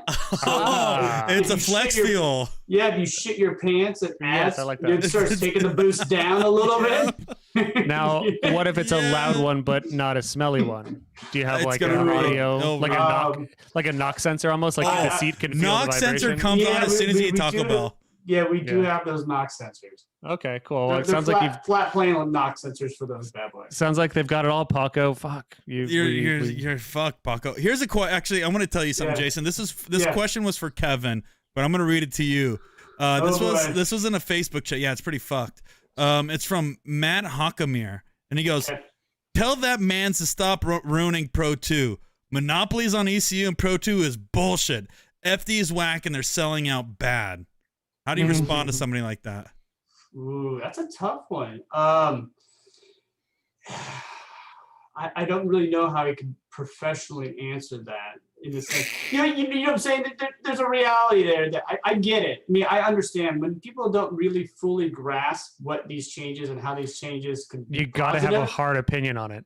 If I had a hard, you're asking me. You know what I'm saying? The people do. No, when you don't fully grasp something, it's really important to have a very concrete opinion on it. Hate is easy. Hate is easy. Being educated is hard. Yes, absolutely. And I love that the point selling out is used instead of make enough money to keep the series going. Instead of that one is right. Like, these people are selling out, or this driver has sold out, instead of using the term has enough money to exist. Or the resources are available for X. Yes. I'm going to save it for another episode, but one of the revealing things that I got from going to Irwindale this year is the sheer fucking thin wire that we traipsed in this community this year to not having drifting anymore. So like anytime from here on out, anytime anyone wants to bitch about some decision being for money, I'm gonna fuck you up with some knowledge. So yeah, the drifting was and may very much still be very close to not existing professionally in most places around the world, because if you think of frivolous things that get cut back when there's a gigantic pandemic and unemployment is high and there's not a lot of money going around, I feel like drifting might not be one of those essential fields that stays going. So the fact that there still is this lush community and there still are these passionate people, and the fact that we have a full schedule for 2021 right now, like if you call anyone a sellout for making that happen, then you can get fucked. It's tough. I mean, you're 100% right. I mean, any kind of industry that is a want industry, basically, and not a need industry. Yeah, it's tough times. And being able to have those, partners like FD, have these less than ideal venues with no fans. It was tough, but guys pushed through it. People did what they needed to do this year to basically continue that trek and that push. And so, I think hopefully this year's, the opportunity where we got a lot of positive, mental attitudes, and this is another great year for growth for drifting. 2020 on paper looked like it was going to be fabulous, and unfortunately it basically, life changed. So, and I think it was fabulous in that it existed. The mere presence is what made it fabulous. It was tough. I mean, it was a very surreal going to some of these, venues like Seattle and Irwindale and not having the fans and the crowds and still trying to get hyped, and still trying to put on a good show. Yeah. And the teams delivered and they did what they could. And do 2 long days back to back. It was tough. When I sat down with Forsberg, I hadn't seen him since pandemic pretty much started, and talked to him for a minute at Irwindale, and he said that honestly that is the hardest part, is not having the hype from the fans, because I didn't really think about it that much because I've never been in that position of the idea that you are built up heavily by people screaming for you or people coming up to you in the pits and saying, "Hey, I'm so excited to meet you. You've been my hero for a decade." You don't have any of that. You just have to pretend and drive, which is such a wild thing to think about. Well, do you know what I did, Sam? Last year, nobody knew this because I dressed differently. But I went to every FD round. I was the assigned tit signer, so I went around to everybody's pits and had them sign my breast, just to make it feel like there's a normal sense happening. And you haven't showered since then, and you're going to reveal I still have all my armbands on my wrist. I haven't cut those off either. It's going to look like the Declaration of Independence with all these signatures on you. Who does the big John Hancock? Who was the biggest signature, right across Vaughn, the cleavage? Of course. Vaughn, yeah. Vaughn Hancock. Yeah, he signed over everybody else's name, too, because he didn't care. And then he drew a picture of the windmill. Yep. Right over your nipple. That's it. Yeah. Star Spangled. That sounds beautiful. Man. Jason, what are you most excited for in drifting in 2021, aside from having a bunch of top quality ECUs and drift cars? I'm looking forward to a couple different venues. So I think we've got Lake Erie and E-Town. So we talked a lot about E-Town before we knew it wasn't happening in 2020.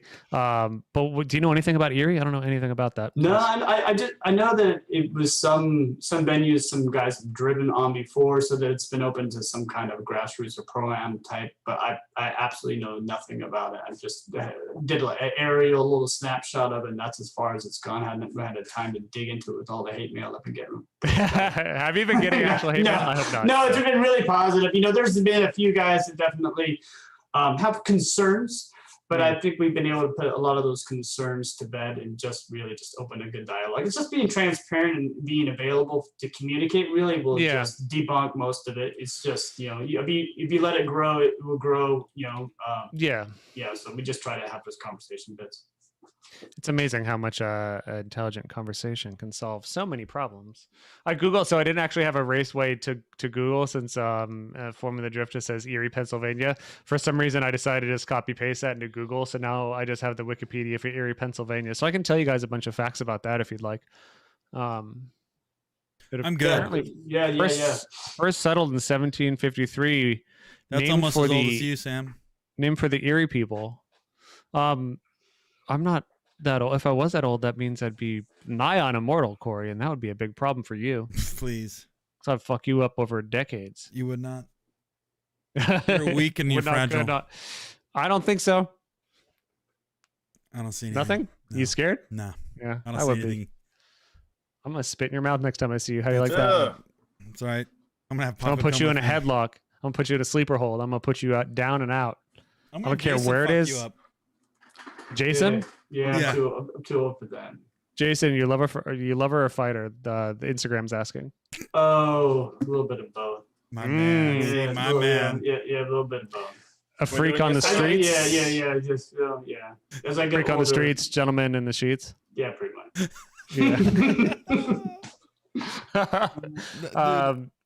I'm ready to do Instagram questions, or let's just Jason with 2 or 3 Instagram questions and get back to real life. Yeah, check them at me. What do we got? I'm going to start up with this question from Barbo.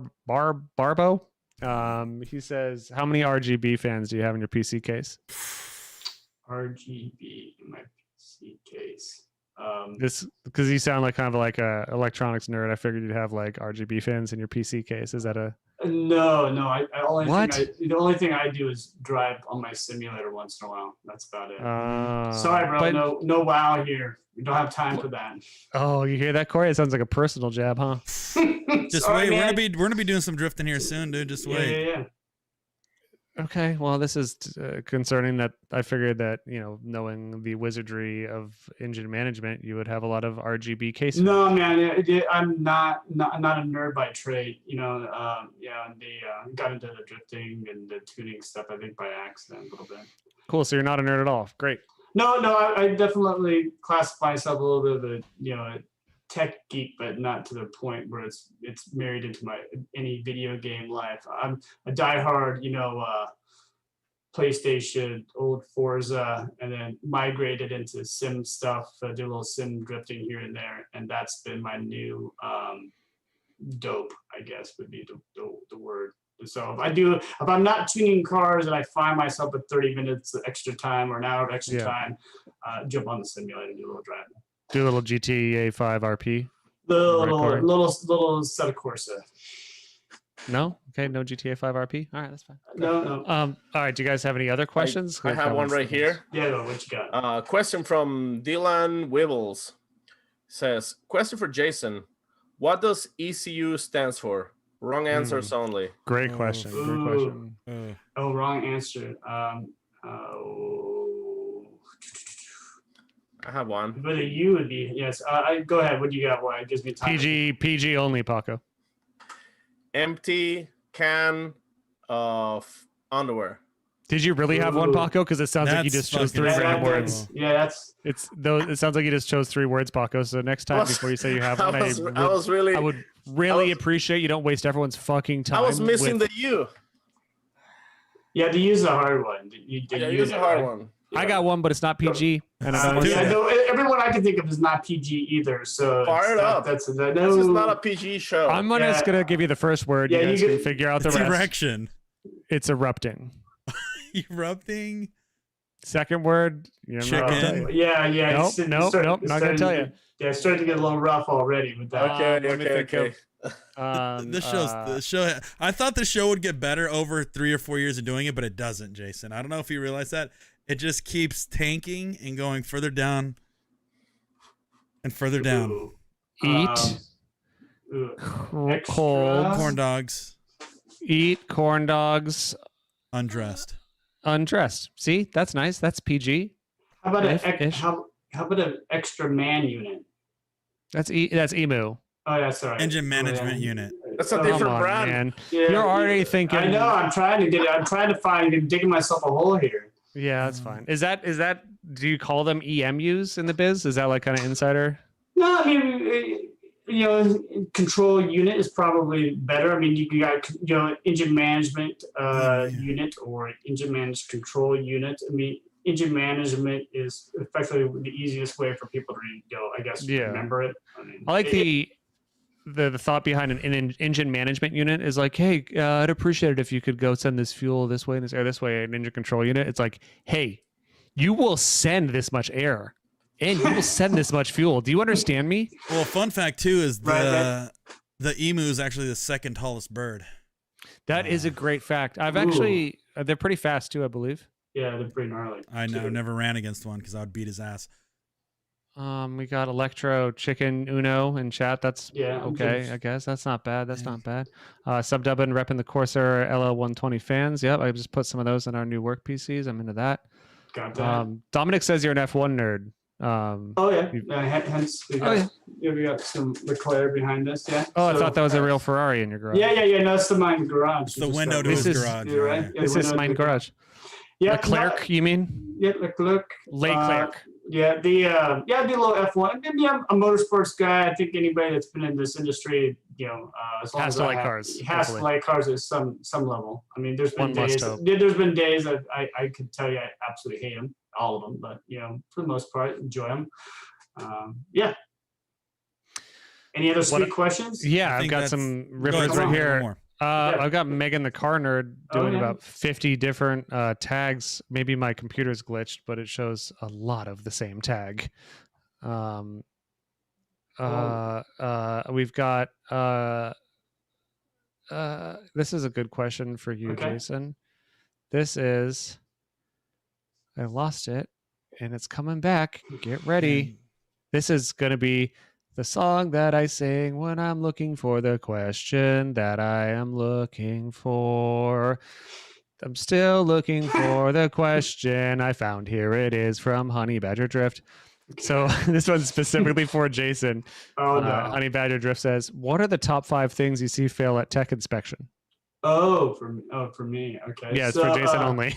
Yeah, so I would say seat belts, probably. Yep. That's probably one. Using a stock seatbelt in Using the lab belt. No, just typically just not bothering to install those guys correctly. Or Lap belt only, another one's probably the kill, the full power kill, the emergency cutoff. Common.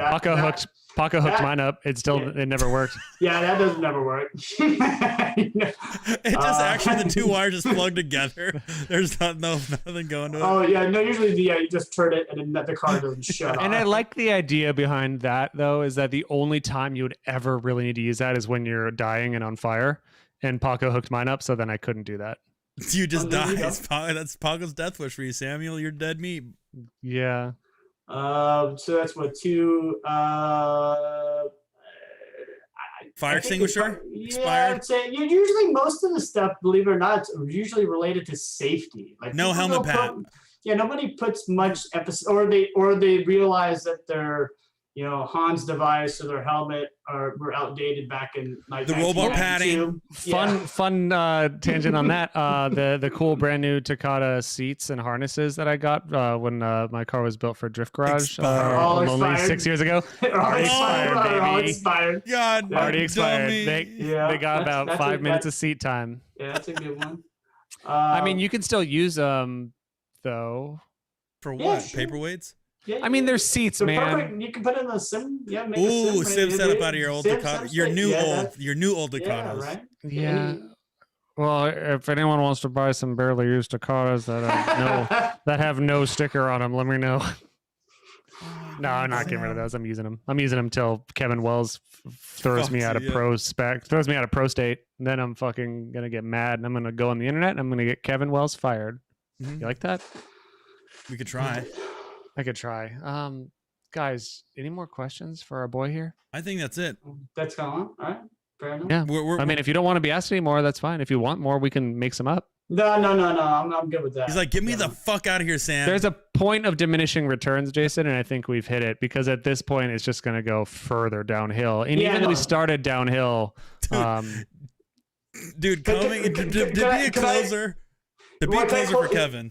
Can I close on one thing that I'm kind of excited about, kind of outside of FD stuff? Nothing too major, but it kind of does.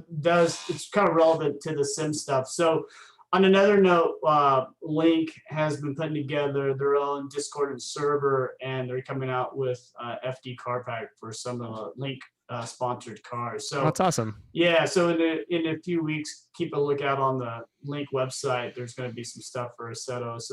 And again, the thought process has gone through it. So we got some pretty talented people on board for really good rendering, as well as a lot of the physics. We've tried to emulate the physics as much as possible. So we actually imported some of the dyno graphs and stuff like that. So it's another opportunity, for some of our drivers to get exposure and just be able to just, do what we like, which is drift and have fun. Right? Real quick nerd thought that I just had, and you can tell me if this is completely wrong, but I like the idea that a real car puts down a dyno graph that shows a delivery of power, and then you import that graph into a video game, and then that makes a car go. It's like a complete book open close, and that it's so weird to think that you can really just tune this in-game car and its power delivery strictly based off a graph of a real car. Is that kind of how it works in the setup? That's wild. So that's we got some of our drivers actually to drive them and feel what the cars feel like and make those adjustments and kind of make them as close as we possibly could in VR to what their cars feel like. And it's a cool tool. I think that some people have obviously recognized for a while, and there's a lot of drivers out there, pro drivers that won't touch a simulator. I'm really bad at it, and I'm vaguely mediocre at driving, but I just like don't have the ability to translate the G forces that my butt sends to my brain in a real life car into a video game, or at least I just haven't spent enough time. Yeah, it's a little bit of a disconnect for some people. It took me a while to basically get over it, but once you kind of get that point, and I think the VR element has helped quite a bit with it. But I have a Valve Index, and I would actually look forward to playing a racing game. I did play Star Wars Squadrons, I think that's what it's called, with VR headset. That is some cool shit. If you are a nerd out there, and you literally not even the gameplay, just being able to sit in the cockpit of an X-wing or whatever and look around and see all the buttons, coolest shit on earth. Highly recommend you invest $1,200 in a VR unit and about $4,000 on a PC to do it. And then write it off because that's how you can edit videos according to the tax people. Nice. Hey guys, secrets of the trade. Oof. Yeah, by the way, we'll put the link on the Discord or our Maximum Driftcast discussion board on Facebook as well. We'll put it into our Discord. So we'll make sure that gets out, Jason. I appreciate that. Yep. Sweet, dude. On that note, we look forward to hearing more about this. Obviously, appreciate you for doing what you do for the sport for as long as you have. Thanks, and hearing all the pumped drivers, because we're definitely going to talk to some Pro 2 drivers before and during the season, or excuse me, ProSpec drivers. And I imagine we're going to have some great reviews. And if we don't, then that's great too, as long as they're honest about it, because then we can have feedback to make everything better, because that's how the support system should work. Absolutely. Totally. Sam, get your car finished so I can send you an ECU. You finish my car and put an ECU in it. How about that? No, I don't work on cars much anymore. Damn. All right, that's fair. I will freely tune your car once you get the dust off of it. This is what sucks is everybody's stealing my guy now, man. This is the main reason why I haven't, because I will get like an SR ECU, and then I'm gonna blow up my SR, and then I want to put a JZ in it. Then what happens? They put a JZ in. Yeah. And then what do I do with my SR ECU? You don't need. Yeah, don't worry about it. We'll figure something out. Oh my God, Sam's an idiot. All right. Well, now I can work on my car. Yeah, don't worry about it. Fix. Just get your car going, and we'll figure out those other. All right, small great. bumps I have my dash off, and I have a bunch of exposed stock wires that have been chewed through and are rusted. Do you have any recommendations for that? Call Biddies. Biddies. All right. No worries. I will call Biddies. He likes doing work. Sorry, Brian. Work on Sam's shit.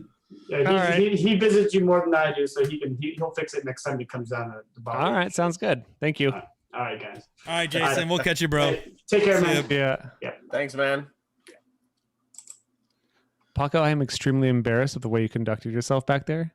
And Corey, what? I'm also extremely embarrassed. And Paco fucking burned you. What'd he say? What did Paco say? Do you remember, Paco? Can you repeat what you said? Yeah, you call what's his Shinigami? You call it Shini. Yeah. Yep. Okay. And Sam said, "Oh, it's Shinigami." Okay. Yep. Which is Japanese. Isn't that type of sushi? No, it means Corey has a small dick. Yeah, and that was a burn, and you got fucking burned, Corey, and you look like a goddamn idiot right now. Dude, I can't tell you, I haven't been told that since PE in high school, dude. Yeah, right? You fucking got ripped in front of your friend Jason, apart. And you look so bad. This is gonna be tough for you to recover from, dude. I just was hoping that he wasn't gonna hurt my feelings, dude. But so we're gonna do more shows again. We were off for a little bit, but now we're gonna be back on for you because I like doing this. I think you guys like doing this, and I think that you guys that are listening hopefully like listening to this, and the drivers, some of them, and other people in the industry hopefully do like doing it as well. So yeah, we're gonna. I think everybody doesn't like you very much though, Sam. So guys, we're changing it this year. You're gonna Sam. Fuck yeah, Sam, I thought were you gonna announce the retirement this show or the next one? Which one? I mean, look at me. I'm already retired. I'm just in my fucking golden years right now. Dude, just trying to sail away. So here's the thing, Sam. Move over just to the right, just a little bit. There you go, right over there. You know how Sam, for you guys that are podcast on, you know when Sam's rich as fuck when some dude has a globe in their living room, dude. When you see a globe, that was from when I was a little poor. When you see a globe in some dude's living room, you know they're rich. No, and Sam has a globe. That was my Tempe house, and that was when I was making valet cash only money an hour, which is not bad cash actually. But I wanted a whiskey globe for my reading corner, and I still have it, and it's all fucked up, and I try to give it away, and I can't. But if anyone wants a whiskey globe, honestly, I would consider sending it to you eventually. Here, you're it's so a nice rich, you can globe. get rid of it. I think honestly, the better sign of richness is my fucking Logitech Herman Miller gaming chair. Whoa! No way. Dude, where's your Stephen Hawking's chair at? My bridge chair. Yeah. Cat peed on it and sitting outside my house. If No, anyone wants a free bridge chair in Venice, California, you may have it. Really? Yeah, my cat peed on it and it's never gonna smell the same again. Can't clean it? No, Get it steam cleaned. I've tried. Why don't you pee on it and then that smell will keep your cats away? That's a good idea. So if I pee on the chair, You're claiming it that it's your chair, so your cat won't try to claim it since you've already claimed it. but then I'm just sitting in multiple piles of piss. At least your cat won't piss on it anymore. I guess that's true. Or do you know what you should do is pull out some of your hair and sprinkle your hair on it, and then your cat will know. So put your pee and your hair on it, and your cat will be like, oh, fuck, some cat already Come on, claimed this. Sam. You need to show some dominance. My hair might be gray, but at least I still have some.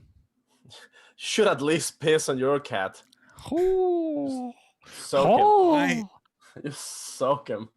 I don't even know what you've been doing, Sam, but I don't even care anymore. I told you I was pissing in jars in my room playing with my socks thinking it was YouTube.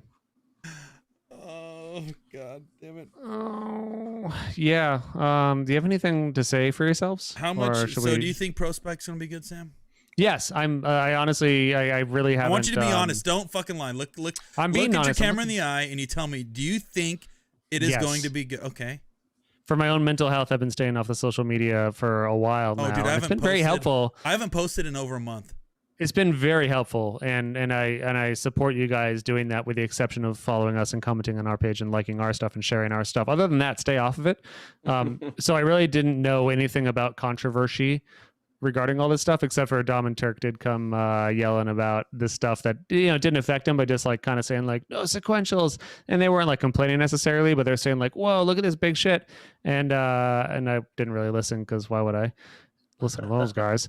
But then so I didn't really have a lot of the nastiness that I guess is prevalent on the online forums regarding this stuff coming here today, and maybe it's because I didn't have that, or maybe because I think it's legitimately a good thing for the sport. I think the whole ProSpec thing is good, and I don't think that the name is the best choice they could have had, and I think I proved that earlier with a lot of the names that I wanted to throw in there. But the overall effect of making the barrier of entry lower for new people into the top tiers of the sport, I think that's a good thing, especially while also maintaining the top tier of the sport without really changing that in any significant way, other than kind of what Kevin proposed, which is a more uniform ECU program going forward, which I think is an okay thing, considering that, like I feel like I did a behind the scenes, like almost like unofficial census a couple years ago, just talking to drivers. I'm like, all right, who's cheating? And pretty much every driver was like, oh, well, these guys are definitely fucking around with their electronics. And it was never the same person, really. It was always just drivers don't really have faith that other guys aren't doing secret shit to their electronics and computers. And that was years ago. Maybe there's different opinions now, or maybe it just is the fact that drivers like to bitch about stuff, which I think is probably true as well. But I think it's a good thing for the sport to maybe have this more, like Kevin said, faith in the system. So granted, I don't know a lot of the ins and outs of the wizardry of car engine management in the back end of it. So maybe it is hurtful in terms of tuning. Maybe it's hurtful in terms of sponsorship in some degree. If you've got a big Motec deal and you don't want to put a link in, and that's speaking Pro 2 level, when we go to Pro 1 level mandatory ECUs, which it doesn't sound like we're anywhere near yet. There might be bigger problems, but I don't know. I don't see any of it as a bad thing right now until I get re-educated by some of y'all. So feel free to re-educate me if it matters, which it probably doesn't, because I'm just a little small fish in this big drift pond. So take your time. The other thing, like I made a post about what Kevin Wells said about. Yeah, you'd even posted on our Facebook page. You just posted it in the group, so I had to. Cool, Paco. I just posted it on our Facebook page. There you go. So what Kevin was saying, that Pro-Am drivers who are in a Formula Drift license are going to be able to choose between Pro or Pro Spec. But they still have so a lot of people's just saying oh, now we're going to have a lot of drivers just smashing into the walls and, causing all kinds of rookie ruckus. But I guess they're not understanding that they still have to petition. Formula Drift is not just going to. There's still a no answer, right? That's the thing. Is that person, some Joe Schmo who qualifies 5th and gets a Pro-Am license or a Pro license, Formula Drift license, yeah, Formula Drift license. They still have to say, "Hey guys, I finished 5th in my series. Here's my proposal. Here's what my accomplishments are. Is this good or bad?" And they can say, "No. Bad boy, you go Pro Spec," and they're gonna be like, "Okay." Yeah. They're not going to say bad boy. They're going to say, "Hey, we think it's in your best interest to do this," and they're probably going to hopefully do that at that point because they should be gentlemen. And if the people that have been running this from the beginning say that you're probably not ready for the big leagues or the top league in this case, or just the unrestricted league in this case, you're probably not ready, and it's probably for the best. And if you are coming up from the grassroots and Pro-Am and wherever, it's gonna probably be in your best interest to not go into the unrestricted Pro Series drifting unless you want to get punished. Yeah, and I mean, it all depends. It does. If you're the best dude in the world and you fucking know it, you're the next Jimmy Dinger, and you've got a shit ton of money and a well-dialed team and a program, and you just show up and you're fucking ready to slay. Yes, absolutely. I don't think that there's many people that fit that criteria. I think it's in most people's best interest. Can I tell you the other big benefit of Pro Spec? Please tell me. Okay, the other benefit is this: to treat it as not a stepping stone to Pro 1, but just a separate entity is very important. Just that alone is very important, because now you're not going to be like, I need to go Pro 1 because that's the natural path. Yeah, you could be a successful person in Pro Spec and be the champion of Pro Spec. It's I like the Top Fuel Nitro Funny kind of analogy, and granted those are pretty wildly different platforms in the NHRA world, but it's still of one is not necessarily better than the other. One definitely goes faster in the quarter mile, yes, but it's still an entirely different platform and program. Again, these are very similar platforms. One just has more restrictions placed on it, but that's all sorts of racing, right? There's I've been saying this for a long time on this show, Sam, is that people can make a career at running Pro 2 if they built their programs correctly. Absolutely. And even with Pro Spec, here is even more so of a chance to create a career in drifting running Pro Spec for 3, 4, 5 years. I bet if Pro Spec was around when you were driving, you would not have stopped entirely. You would have gone just doing Pro Spec. You'd be doing Pro Spec right now. If it's a reasonable budget, if the builds are a little more simplistic, yes. But it is that, right? I think when people step in, you look at Jeff Jones, right? He's been doing this forever. He's an animal, man. To be able to do this many years of Formula Drift with his type of program, from not having one to now probably having the best program he's had in a long time, that is so much time, energy, resources, partnerships, hustle and grinding. That's why I respect the shit out of Jeff. I respect out everybody in Formula Drift, because it is literally beyond a full-time job to run a racing program. And I think big personality people like Jeff and many other dudes that have had to survive for many years off of not the success of the driving and more off the personality, I think those people are going to shine in Pro Spec, because I think it's going to be a lot less pressure to have to be, this is coming out wrong. I don't want to say there's not less pressure to be the very best and to do, build the best car and have the best team and win the rounds. There's definitely still going to be that pressure, but I feel like there's going to be more room for you to stand out as a personality, as a driver, as a team leader, as whatever you want to be. I think that this is going to allow you to be strong in that area, stronger than if you were to just join Pro and kind of already have these other people that are taking up that real estate. I think it's a good thing all around. So I want to hear what's bad about it from people in the sport. We're gonna, like I said, we're definitely going to talk to Pro 2 dudes. We're definitely going to talk to. We're going to hear from you guys, of course, about what's necessarily not ideal. But I think it's all good. I don't know if we got deep into this, but they're not going to run Pro Spec and Pro as separate events. They're gonna be more of a side by side. So they're gonna have one part of Pro Spec, then one part of Pro, then one part of Pro Spec, and then the other part of Pro. So there's gonna be more coverage for Pro Spec drivers. They're gonna be it's that was the big complaint, though, is that drifting in its small-ish compared to other motorsport nature still. There was just not a lot of huge money and huge exposure to go around for Pro anyways.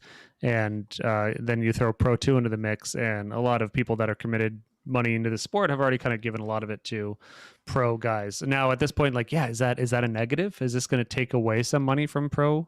If there's like only X amount of money in the sport, regardless of who it goes to, is that going to give more money to Pro 2 dudes and less money to Pro guys? Is that a negative if it does happen? Lots of questions. So yeah, I mean, I think it's gonna be good, but I think everybody is being very quick to judge. Obviously, understandable. I mean, and we've seen this. Corey, remember when NASCAR revealed the car of the future? Car of tomorrow, yeah. The car of tomorrow. They're going fuel injection and all this crazy air. Everyone must have been pumped. Yeah, dude. No, everyone was mad. I don't think social media was as big as it is today, but everybody was pissed. That's it. This is the end of NASCAR. Teams are going to quit. And that didn't happen. And it made, in my opinion, made for a better show. It's just more consistent. It's more, even more professional, especially the route that NASCAR was going. In this case, it's giving drivers what they wanted. They've been asking for this more spec series that's still covered with the same seriousness and the same intensity as Pro. This is it.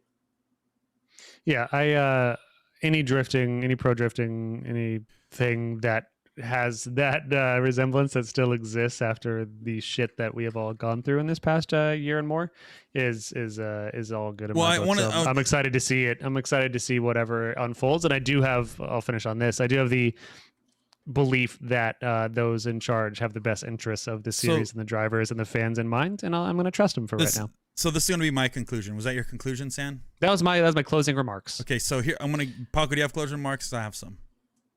No, I think just let's wait and see what happens. All right, closing remarks. One more closing remark.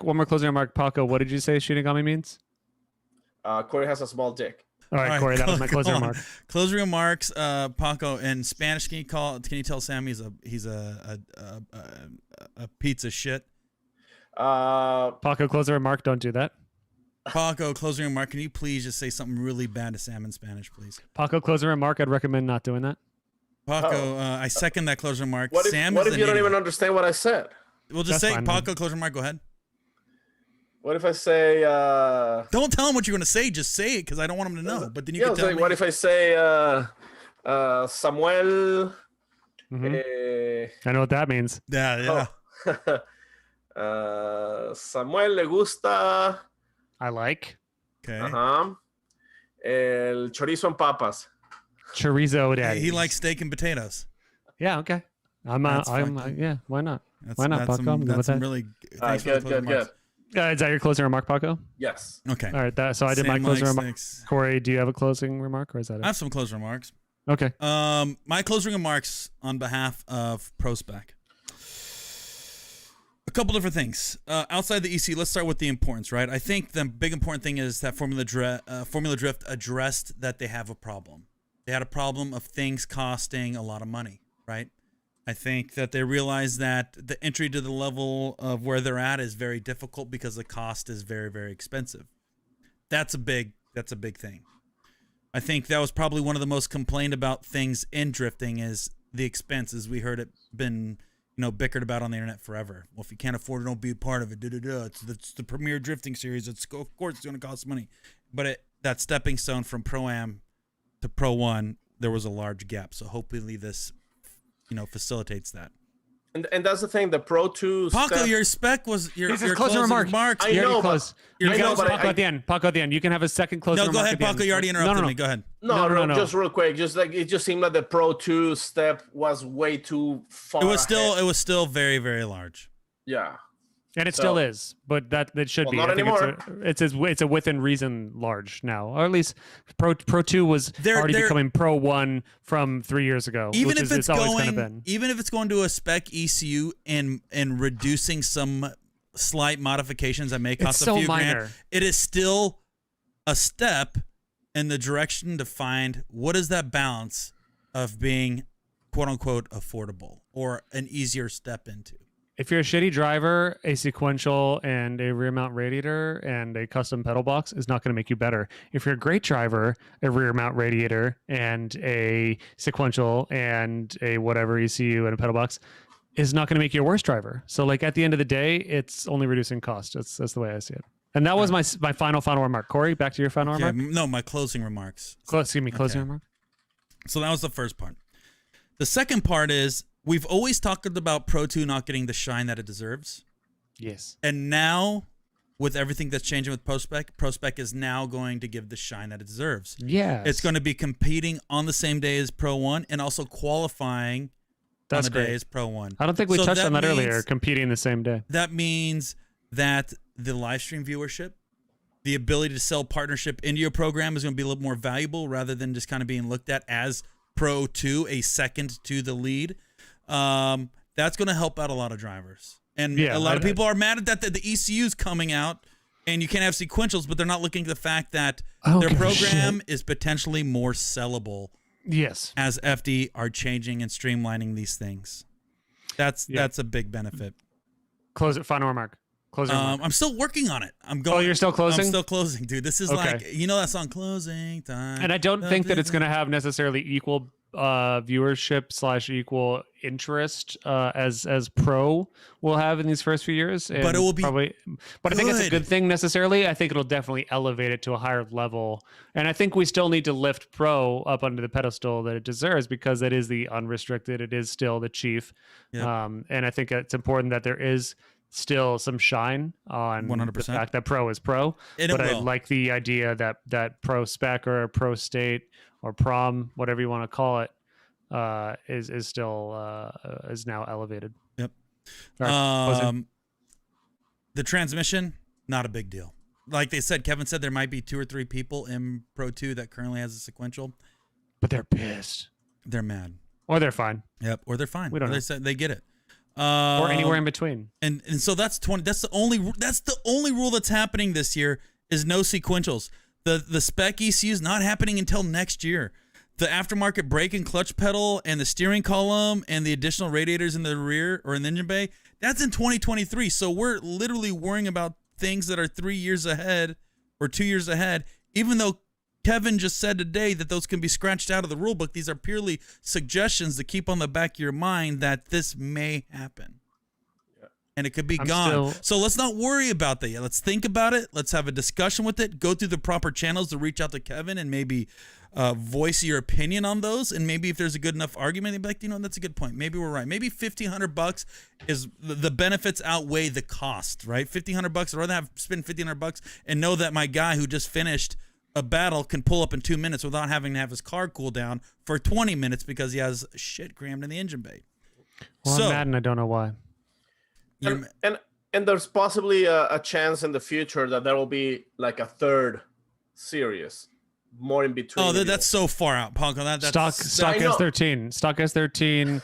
I don't want to go too far ahead. I want to worry about what, because I don't want to. I want to worry about what we have now. Paco, these are his closing remarks. You got to keep quiet. Yeah, that's what I'm saying. Because I could say, oh, do you know what? There's gonna have 4 other series, but it's like we're not there yet. It's gonna be like the Marvel universe, the Star Wars universe roadmap. Okay, it's Jim and Ryan are the Formula Drift universe. They're the Q. They've laid out the plan. We're gonna have 20 different drift series in the next 20 years coming up, and they're all gonna be very different, very special.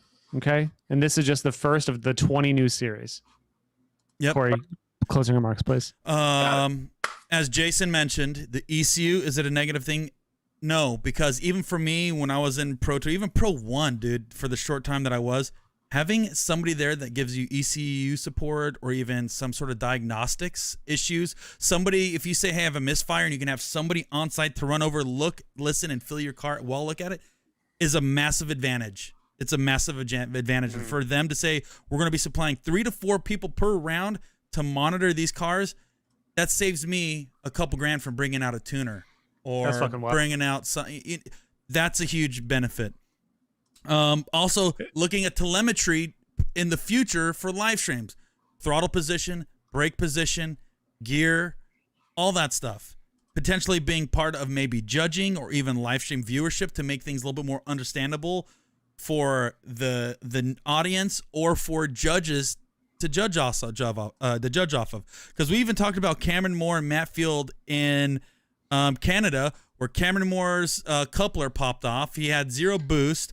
Car fell on its face. Matt Field hit him, but they gave Matt Field the loss and Cameron Moore the win because they thought that Matt hit Cameron when actually Cameron was the one who had the issue, and he actually admitted that he had an issue, and that's the only way Matt Field. But if they just had some sort of data, that none of that would happen. There was a lot of calls that have been called terribly because there wasn't data supported. So that could be another benefit into that. Also, Link is going to be giving people ECUs. That saves you $1,500 to $2,000 off the top. Right off the top. That people don't have to be worrying about for that first year. So there's like there's so many benefits to be looking at in the future outside of just these 3 small rules that were merely a suggestion other than the transmission that could still be discussed and debated and handled. But ProSpec is going to be an amazing series. Pro 1 is going to be an amazing series. I'm looking forward to see the car count. I'm looking forward to see who does what, who runs in both ProSpec and Pro 1. And also I want to see the quality in the new builds that come out and who builds it to the ProSpec quality. I also think... A lot of closing statements there, Corey. This is just... Well, I didn't have a time to tangent, so I want to tangent real quick. That's fine. No. Leaving out for a long time, so please. Paco, this is Corey's closing statement. Yeah, go for it. I'm curious to see... Paco, no more... Corey, please. Paco, no more interrupting Corey's closing statements, okay? Sam, stop interrupting. Okay, Corey, you are now free to continue your closing statement. Let's look at... And Paco, I want to remind you one more time. My only concern... Here's my concern. Do not interrupt him again, Paco. Here's my concern, okay? My concern with the rule change, like the rear mount radiators and all this other things, if they do like kind of say, hey, no rear mount radiators, nothing like that, I'm worried that high compression LSs are going to be the meta in ProSpec, which you just put a radiator high compression or a supercharged LS because you can just cram a radiator in a small intercooler, and that gives you enough room in the engine bay to work on your cars, work on anything. That's my only concern is that we're going to have it's not even a worry, but it's just something to think about because, I could show up with a Corvette, throw a supercharger like a Vortec on it, run a front mount radiator and a small intercooler, or even I run a Magnuson or something like that. It's very simple. I don't need to relocate anything. So there may be that. Maybe. I think that's an easy way because like, I look at a lot of cars that are still JZ powered, and it's like you look at the charge piping. They're running 3 to 4 inch charge piping, bigger turbos. You have a massive radiator, and they're right next to each other, and it's a lot going on in that engine bay and a lot of heat up there. That's my only worry. So it's too easy to throw an LS in there. Mm-hmm. It's too easy to throw an LS in there because it's not a long dick like a JZ. It's a stubby dick like an LS.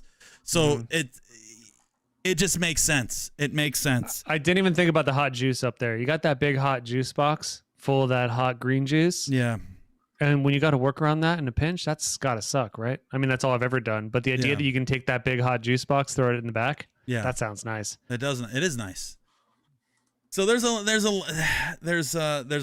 of that I'm thinking about. But other than that, I don't even think it's a bad thing. I think it's just, hey, it's easy to throw an LS in it, put a radiator in it, makes 500-600 horsepower. It's gonna run cool all day long. You could literally run an LS in any chassis, any BMW chassis, any S chassis, anything like that, and it can run cool all day long because you just have a big radiator up front, make 600 horsepower, throw some juice at it. Look at Dylan Hughes in Pro 2 when he ran LS and nitrous. He was a monster. Sounds like you should just fucking do that then, huh? Hey, but then is that a good thing or a bad thing? You have a long Jay-Z ding dong, or you have a stubby little. Or do you want to be a shanker. cool ass fuckboy and do your big 2JZ, little nitro in there as well, little pop anti-lag, no problem, and then you're a hero. But is that a problem, or is that just saying, you know what, that's what's going to work, and that's? And then you don't even have to be good at drifting when you got that. You're just a fucking hero because of all the noises coming from that car. Dude, think about that. That's the kind of guy that I would be. It's just a problem right now, but it's not going to be a problem once everybody gets adapted to and this. Here's my last closing remarks. Closing statements, and Paco, I'd appreciate it. This is my last closing remarks. Paco, and I want your input on this. Paco, why don't you suck my butt? That's a remark, or is that a question? That's my statement. That's my final closing Is a statement. That's a statement. Okay, Paco, you get one more closing remark after that. Just don't eat fucking Taco Bell the day before or whatever. Don't eat Taco Bell the day before whatever. All right, and thanks, then for my closing statement, I'm gonna say don't go chasing waterfalls. Oh, very nice. Damn. You know what that song's about? Oh no. Bees. I'm not talking about this. That's a whole nother show. Is it bees? Yeah. No, it's not. No. Okay, no. that's all fine. right, boys, let's go to bed. All right, guys. Everybody, thank you for soon. tuning in. We're back, kind of. Yes, we are back. No, we'll be back in a pretty regular schedule. At least I intend to. If Corey and Paco want to come, that's fine. Otherwise, I'll fucking do it myself. I don't care anymore. All right. We'll do it live. Thank you, Patreons. You guys are legendary. All you guys are the still best. have those? Yeah, we do. We got a new patron sign up today, by the way. Oh. Okay. And I need to read his name. Right. Also, if you guys are still, head over to Paco's Instagram and tell him to suck your butt. Yeah, if you guys are still here, have Paco suck your butt. This is the email that we got from Patreon. Okay. Mm-hmm. New $3 Patreon. Meet 69 your mom for 20. Mm-hmm. All right. That's nice. Thank you, 69 your mom for 20. That's not too bad. That's not too bad. Becoming a Patreon. Yeah, we appreciate that. Yeah. And Paco, I this is the last show you're gonna say such filth again. What did Paco say earlier? He said a word that he made up. He made up a word earlier. Specifical. Yes. That's a new word. Dude, I watched a spark shoot out of Paco's eye, dude, when he said that. He's like, specifical? There's gonna be that word in the title for this episode, I think. No, do you know what I was gonna name? What I was thinking about the name for this? I was thinking of the new World Drift Order. New World Drift Order? Something like that. Did you learn that storming the Capitol, Corey? Getting specifical. I did not storm the Capitol. Did you? No. Corey, then why would you accuse me?